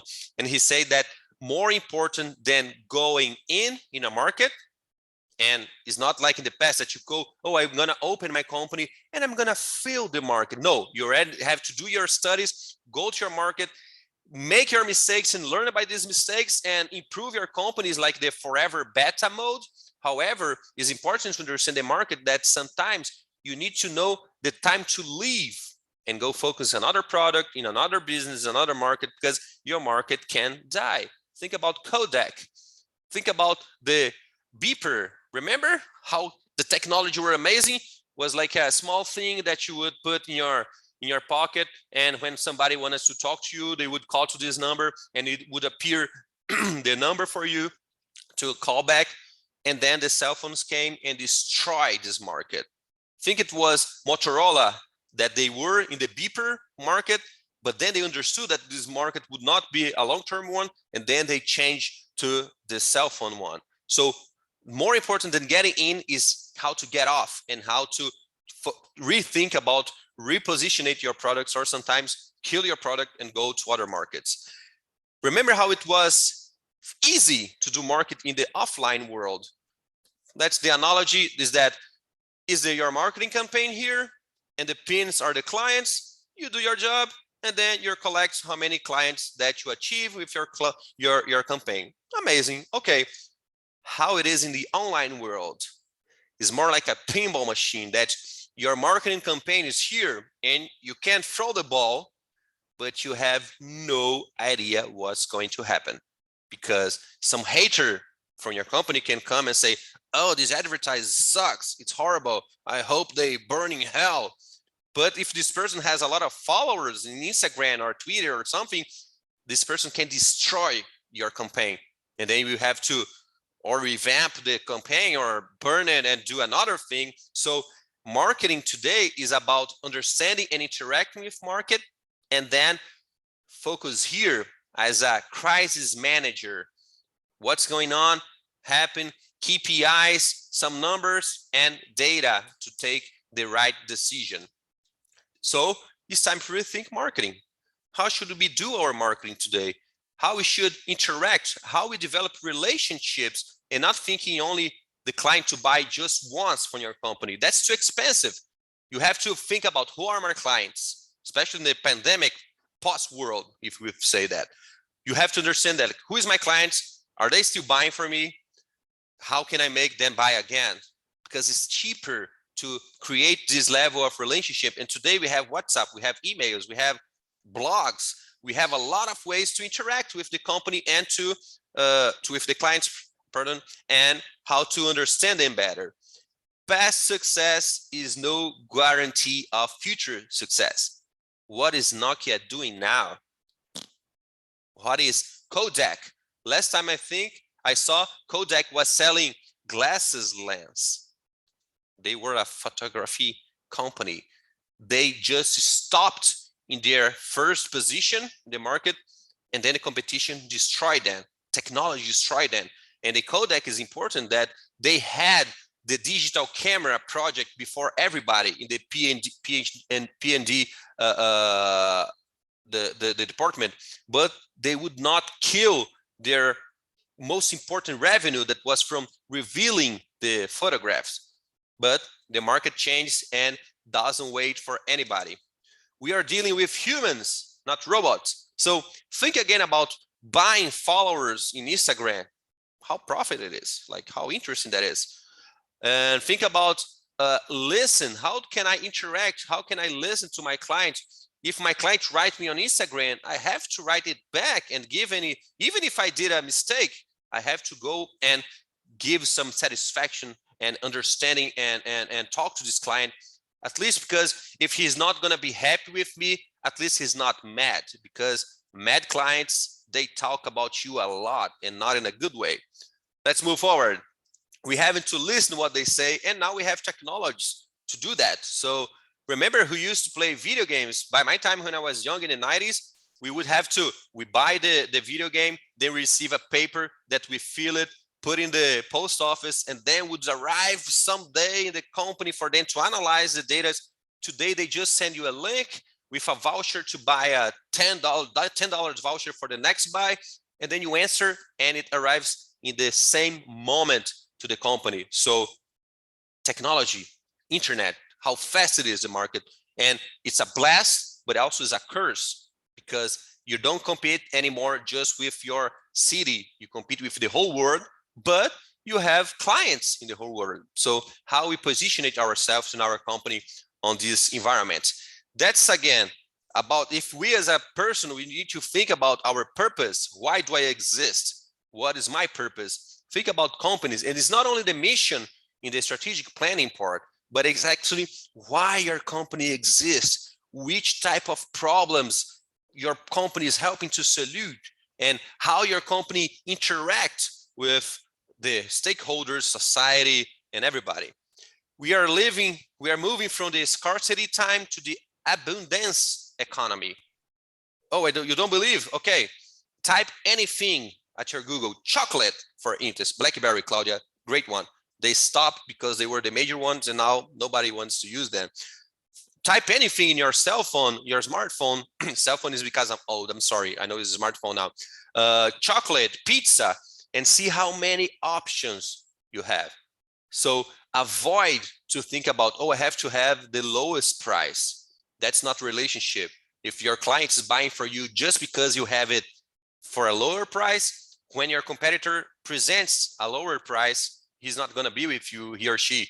He will change you. So he will trade you for the other company. So we need to understand that it's not about your scarcity anymore, it's about abundance anymore. We live the infobesity times. Too much information, too many references, a lot of fake news, horrible.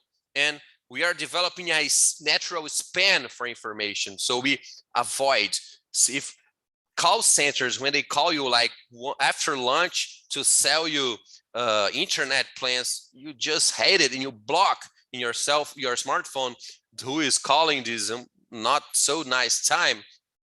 We live now, sorry, the paradox of choice, because we always think that, oh, I need to give a lot of options, a lot of choice to my clients. Yes, until one point where it's not exhausting for your client to make a decision. Think about this example here.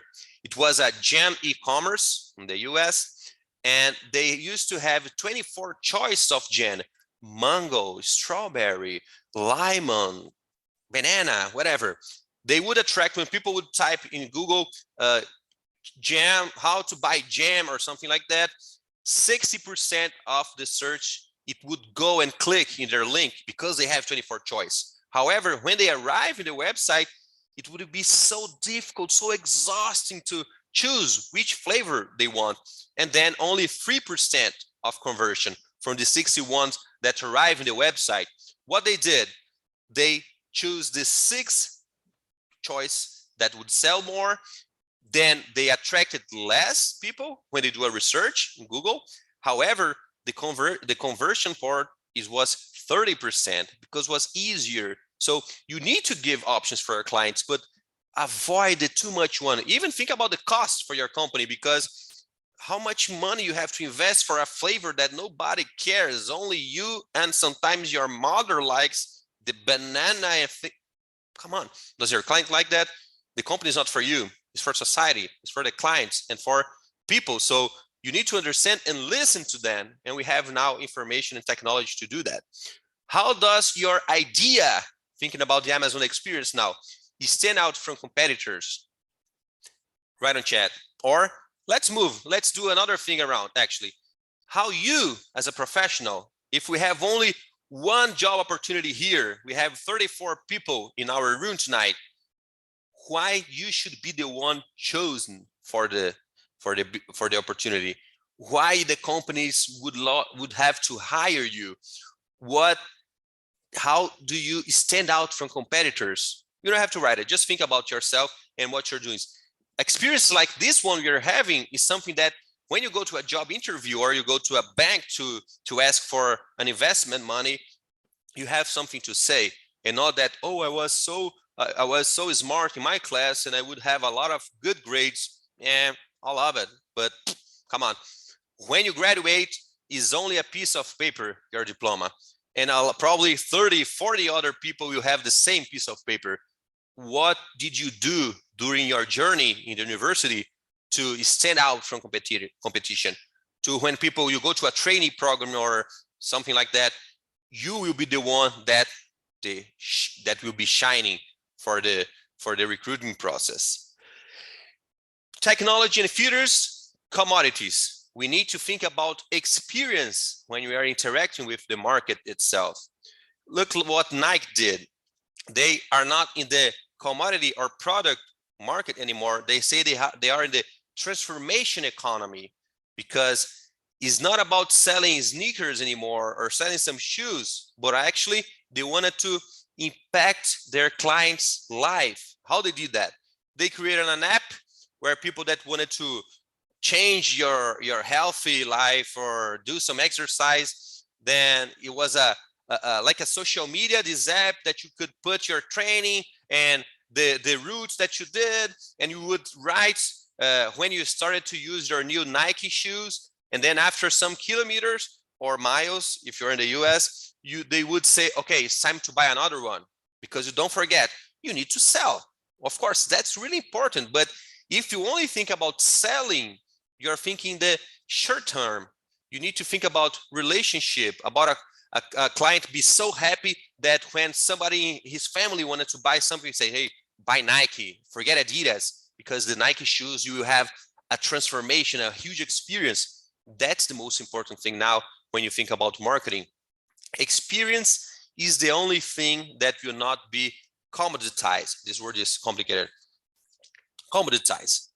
And actually what people will really remember, but if it's a good or a bad experience. Think about your 3 weeks from now, 1 month from now.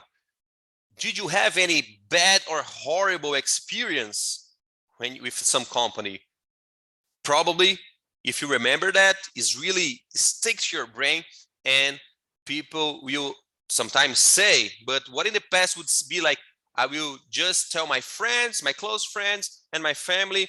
Nowadays, we go to the Instagram, Facebook, or whatever you use as social media, and then you're gonna say a lot of bad things about the bad experience that you have with some companies, and that changes a lot the game. So experience is the only thing that your client will remember.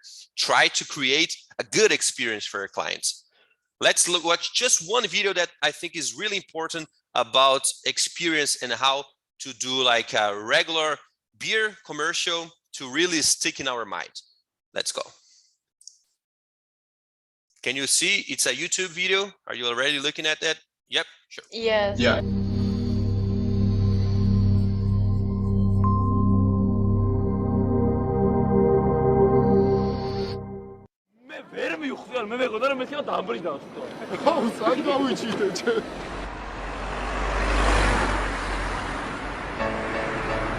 გამარჯობა. ხარია ცოტა ხანი გადაგვით, მათ თქვენ შეგიძლიათ რომ იმოგზაუროთ ვირტუალურად ირლანდიაში სულ 2 წუთის განმავლობაში. გაქვთ სურვილი ვნახოთ?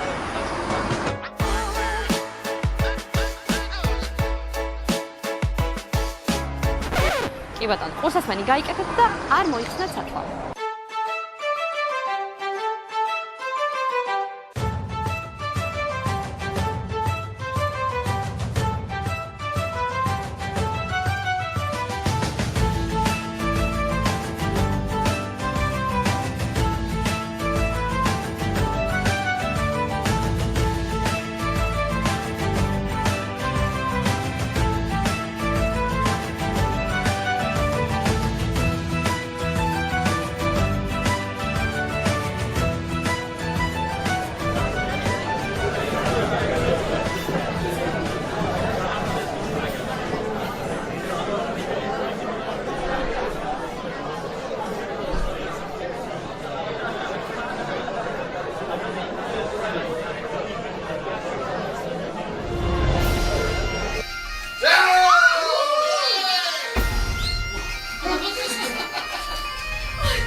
again, experience. Could be just another beer commercial, another beer action. It's who can help me? In Brazilian, we say, in Portuguese, we say marketing de guerrilla marketing. I don't know who can help me with translation, but is an interesting way to do marketing where you create a different and innovative experience for your client. And for sure, these people will remember. I already watched these videos a lot of times, and I always laugh about it and think about it for myself. I would be like, oh my God, it's not an apology to alcohol, okay? It's just the video itself. So when you say about experience and bringing out to the Amazon region context, we need to talk about green marketing, and we have to be careful about what actually it is, the green market itself, okay? So I will not stop for the writing in the chat, but for the time, but think about when a company say that, oh, I'm a green company and I help the environment. Come on, let's go deeper and talk to people and see in the internet if they are really doing something. And it's not that you're gonna be finding anything, because sometimes a company does everything right and shit happens, but how they correct what they did and how they come in public and say excuse and things like that. So it's important to do that. But a definition, green marketing refers to selling products or service by highlighting their environmental benefits. Okay, incorporates a broad range of activities, including product modification, change to the production process, sustainable packaging, as well as modifying advertising. So you see that advertising is in the last part. You need to do a lot of job inside the companies before tell anybody that you are a green company. What are the goals of green marketing? First, implementing sustainable business practice. You're gonna see that for the finance guys, sometimes you're gonna save some money and your company will be more profitable if you do that. Demonstrating social responsibility. How do you interact with communities? How do you interact with the society that you live in? Reducing expenses, look, for the finance people. Packaging, transportation, energy, water usage, demonstrating how safe and mindful products or services are. That's easy to give a workshop about that. Hard is to do on practice. Like some examples about it. The Body Shop one, community trade and ingredient source. They would go and always make business with the small communities for their products, like Natura does here in our region, and like Manioca from Professor Paulo Reis from the first two workshops. Manioca, they do like that. So it's important to understand this. Manioca, as I said, and let's just watch one video from Dan. Again, it's in Portuguese, so the translation is for YouTube. So sometimes it doesn't make a lot of sense in a way, but you're gonna get the major ideas. Let's go. Tudo começa na Amazônia, o jardim mais rico do planeta. É aqui que pesquisamos os frutos, cujos bioativos vão se tornar os ingredientes de nossos produtos. Mas não fazemos isso sozinhos. Se você observar a floresta mais de perto, vai descobrir que ela não tem só plantas e bichos. Ela também é feita de gente.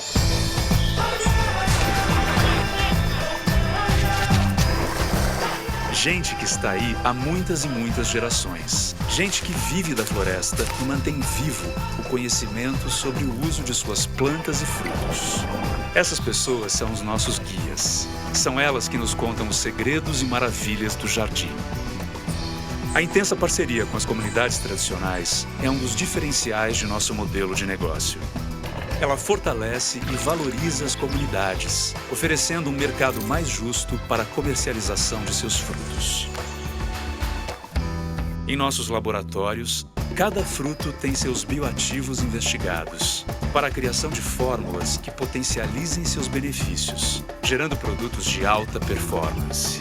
Cada vez que você escolhe um produto Natura Ecos, você coloca em ação essa cadeia sustentável. Nossa rede ganha mais vida. Vira beleza em movimento, pois parte dos recursos volta às pessoas que vivem na floresta. Fazendo isso, a gente ajuda a promover o desenvolvimento das comunidades, um incentivo para que elas continuem dando valor à floresta e para que a natureza continue gerando mais e mais beleza. Natura Ecos, Natureza gera beleza.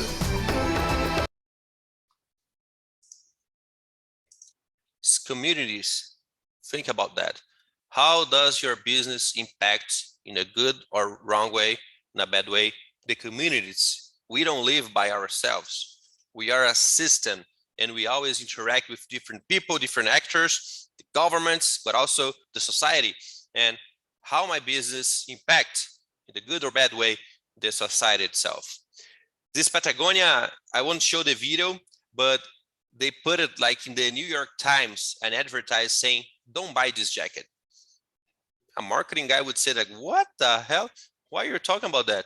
But they would show that since they have is a product that has a long-term run, that you don't have to be buying every day new jackets or every month or every year. But how they make money, of course, they created, you're gonna see in the video when you do that, they would sell some needles and fios, how do you say that, the thing to costurar, to nail it, but to correct if you have any rip or any hole in your jacket.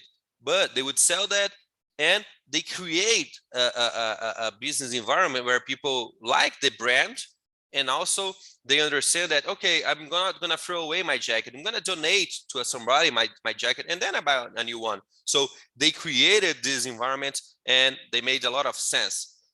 After you can watch in this video because it's a little bit longer, but it's important for you to understand it's not only about saying that you do nice things. So be careful with greenwash. That's only to say that you do positive things. Walk your talk. So you have to go and understand your process, you understand the challenge that you have and how you can create bad impacts on society, and then try to solve it, or at least say that you do that and try to overcome in the other side. For instance, mining sometimes, Vale had a lot of troubles in the past years, but when you think about the mining sector, is going there and taking the metal from the land. So it's not good way to do that. You need to think about, okay, how can I do that with the less impact as possible? It's not that you're not going to create any harm to the nature. And now we arrive to the market strategy canvas. Since we already did our break, we're going to move forward for the time. And what I wanted to understand about this marketing strategy canvas, when we will explain the whole box, that first you need to understand your product. What are you selling? What is the experience that you're selling? However, is which kind of products? What is the size of my products? Is a family pack? Is a single person pack? You need to understand the market itself to take and to make your decisions inside a company. And to understand that, you need to understand who is your segment and your consumer behavior. But as I said before, not in a demographic approach. You need to understand how people feel what they feel, why they buy what they buy, and the reasons they do that. Try to understand your client as a person, a unique person. And then we come to the buyer persona one. When I share to you, you're going to be answering all these questions or almost there. To create the buyer persona is really important, because when you're going to do a marketing approach, you don't sell to a person from 20 to 25 years old. No, you sell to Michael, 20 years old, that he's an IT intern in a multinational company. He's a younger son in a middle-class family from Seattle. You create a history for your buyer persona, because when you think about your marketing strategies and your communication strategies, it's easier to think about Michael than a demographic approach. So you need to understand who is your client, what he likes, what they don't like, and why they buy it. And it's important for them to be a cheaper product. How is their financial life?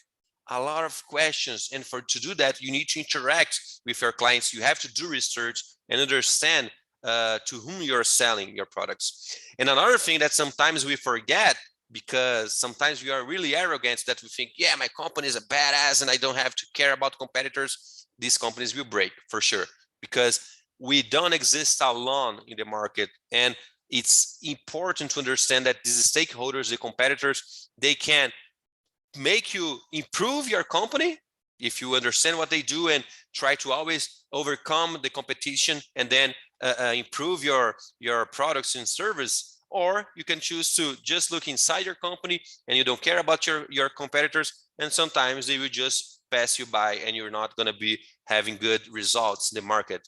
And to talk about competitors, of course, we're going to be talking about the blue ocean strategy, because we need to differentiate ourselves from your competitors. But when we think about blue ocean strategy, I'm sorry, it's too small probably for you, but then you're going to be able to read when I send to you. Says that make the competition irrelevant. And if you just read that alone, you're going to say like, oh, so I don't have to care about my competitors. I just have to have a good product or service, and that's it. I don't care about that.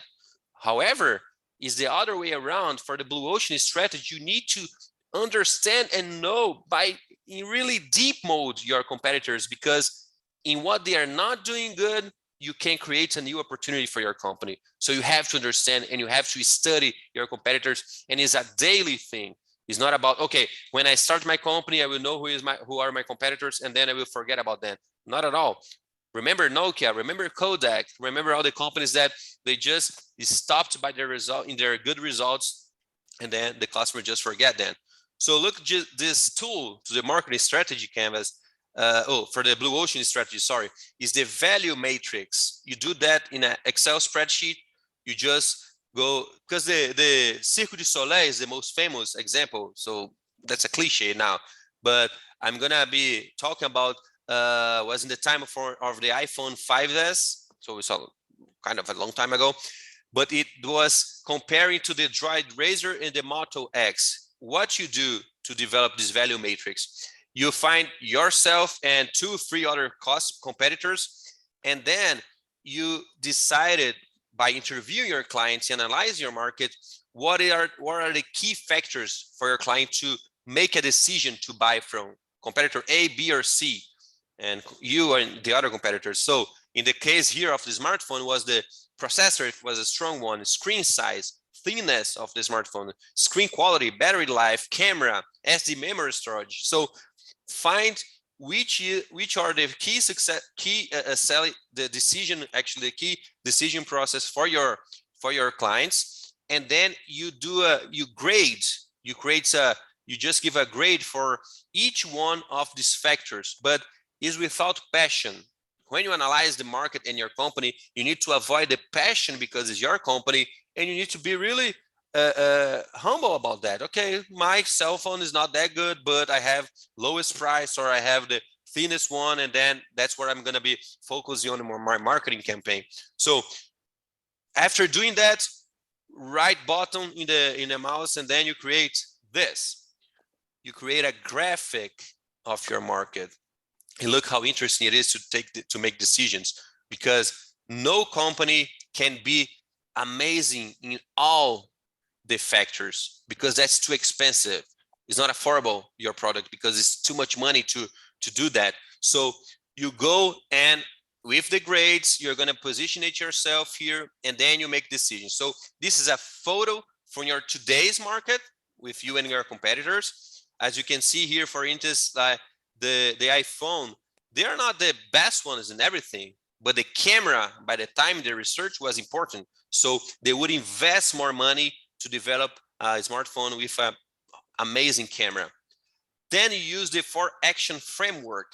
Is that you have to understand what you can eliminate that your client doesn't care at all, so you can just take it off your products, and what you have to reduce, because in the blue ocean strategy is that the benefit over cost is that you're going to be saving some money in some decision factors, and then you put more investments in the other ones to raise which are the factors that you have to raise the experience for your clients, and then you might create new experience for your clients. Let's see in a practical example.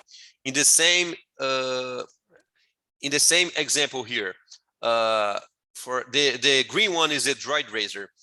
They wanted to be like their motto was, we are the thinnest smartphone. So they would invest a lot of money to create a really thin cell phone, because for them, that was the important part in their research. But to be the thinner one, I have to reduce in other parts like screen quality, battery of life, the camera, and then you create your own graphic to your company.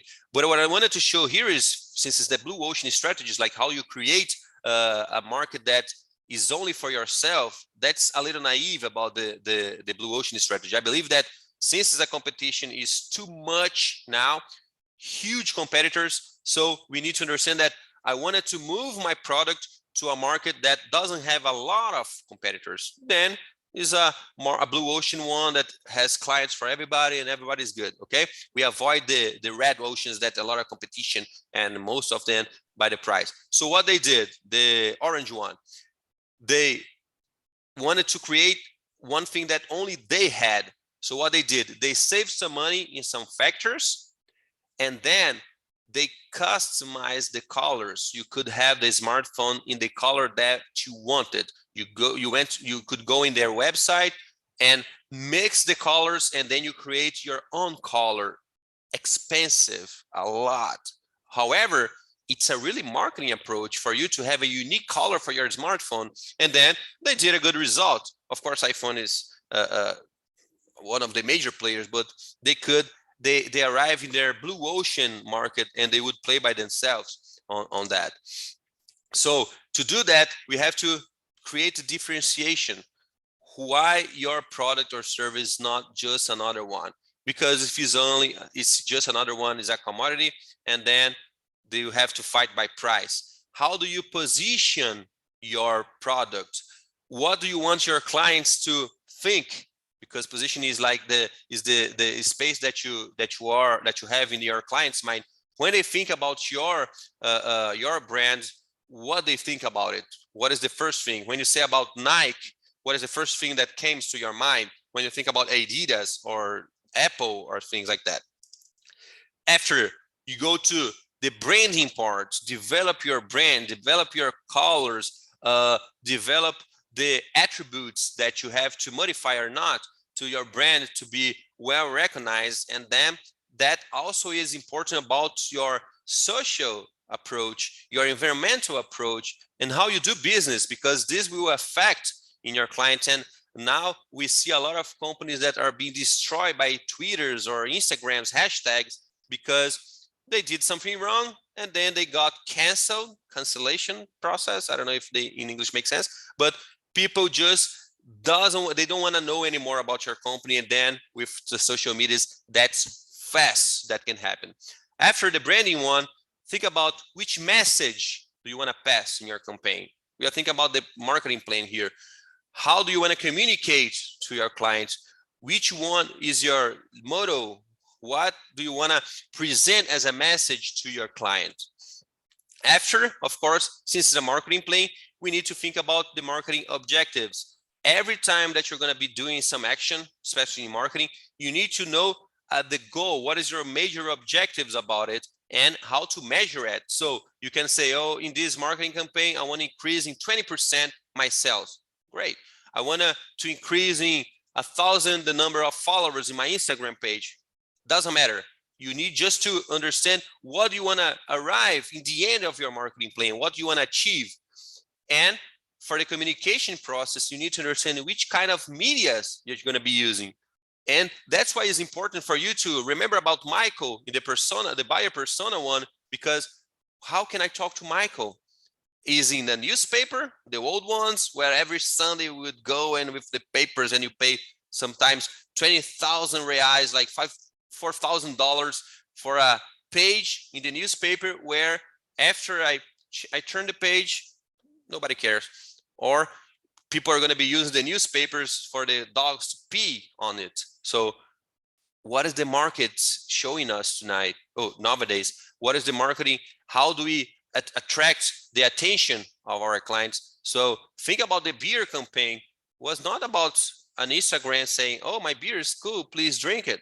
No, they created a new type of marketing, and then that gets viral. People would share with their friends to do that, and then the brand would be appearing. So it's important for you to decide which are the channels that you're going to be communicating to your clients. And of course, each channel has its own costs. That's important because you're going to be seeing the end, because you have to have a budget to your marketing plan. How it is your pricing. iPhone doesn't say that, oh, my smartphones are the cheapest one, and then you can buy in 10 parcelas. How do you say 10? You split the price in every month payment. That's a Brazilian thing, for instance. Do you want to position it yourself as a really expensive product? That's not a bad decision. If your product is good, your service is good, you can pay, you can ask for more money. And if the people feel that you have this experience really different, of course they will buy, they will pay, especially when you choose right your market, because you can say, oh, I will not sell to over 1 million people, but sometimes you just have to sell to 10,000 people. And then you're going to make profit because you have your process well done. And again, another point, that's if you already learning some marketing, you're going to see that we are talking about the 4 P's too. So the pricing and the distribution one, the placement, is that how do I sell to my client? Which channels do I use? Is it e-commerce? No, I wanted to have my in-person store.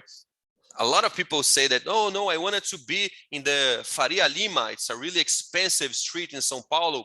I wanted to be there and to have my own store. Does your client care about that? Or for them, it's better to buy in the website? And then you don't have to have all these employees and to pay some rent for really expensive places. Understand your market, understand where is your client and how you interact with it. And also for the Amazon experience is important, the distribution process about your raw materials. From where it comes my inputs to my process. Do I need to develop a plant that is close to them and then I ship my products to the whole world? How is the logistic part, the distribution part? That's quite important. Marketing objectives, again, to understand if you have or not success in your marketing plan, you need to think about metrics. So if I say that my objective it is to improve in 20% of sales, my metric is the number of new sales that I have. So you need to take a picture of your sales now and when you start your marketing campaign, and then in the end, if you achieve or not the 20%. So is the metrics, is how you're gonna measure your campaign.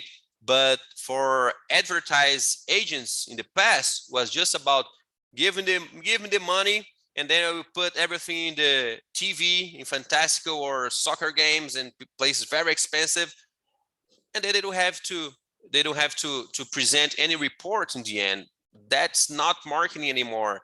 And that's why digital marketing is increasing, because we know how many people see the advertise and how many people like it, share it, interact with some comments, send me a direct. So you can have numbers to explain to your finance people, to your CEO, where is going the money that you're investing in your marketing plan.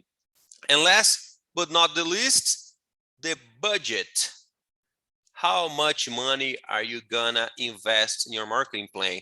That's really important, because then for how much money your marketing plan generated, you can find your return of investment for each dollar or each real that you invest in your marketing campaign, how much money it's brought back to your company.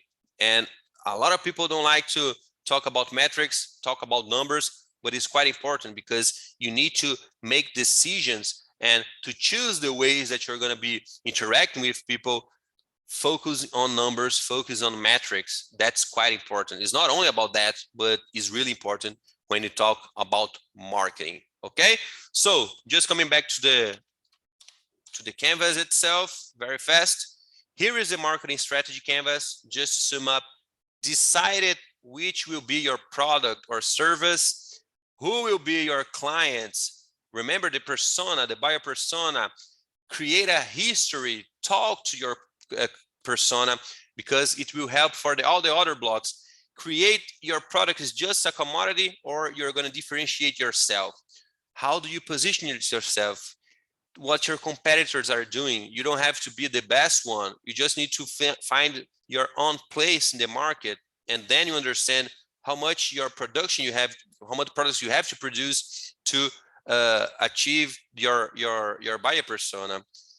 It's about a plan, and it's about managing, and it's not about just advertising. If you see in the canvas here, communication and the message is only 2 blocks, but look how much information we need to have to support your decisions and support the decisions that you make and the path that you choose to your product be or not a huge success. Okay, so going again to the last block here. Any questions? I know I speed up a process, but I could not make you lose the opportunity to talk with Caroline today. Caroline is good. Caroline Shalitari, and she did an amazing job. I hope you liked our workshop. I will be sharing all of that with you.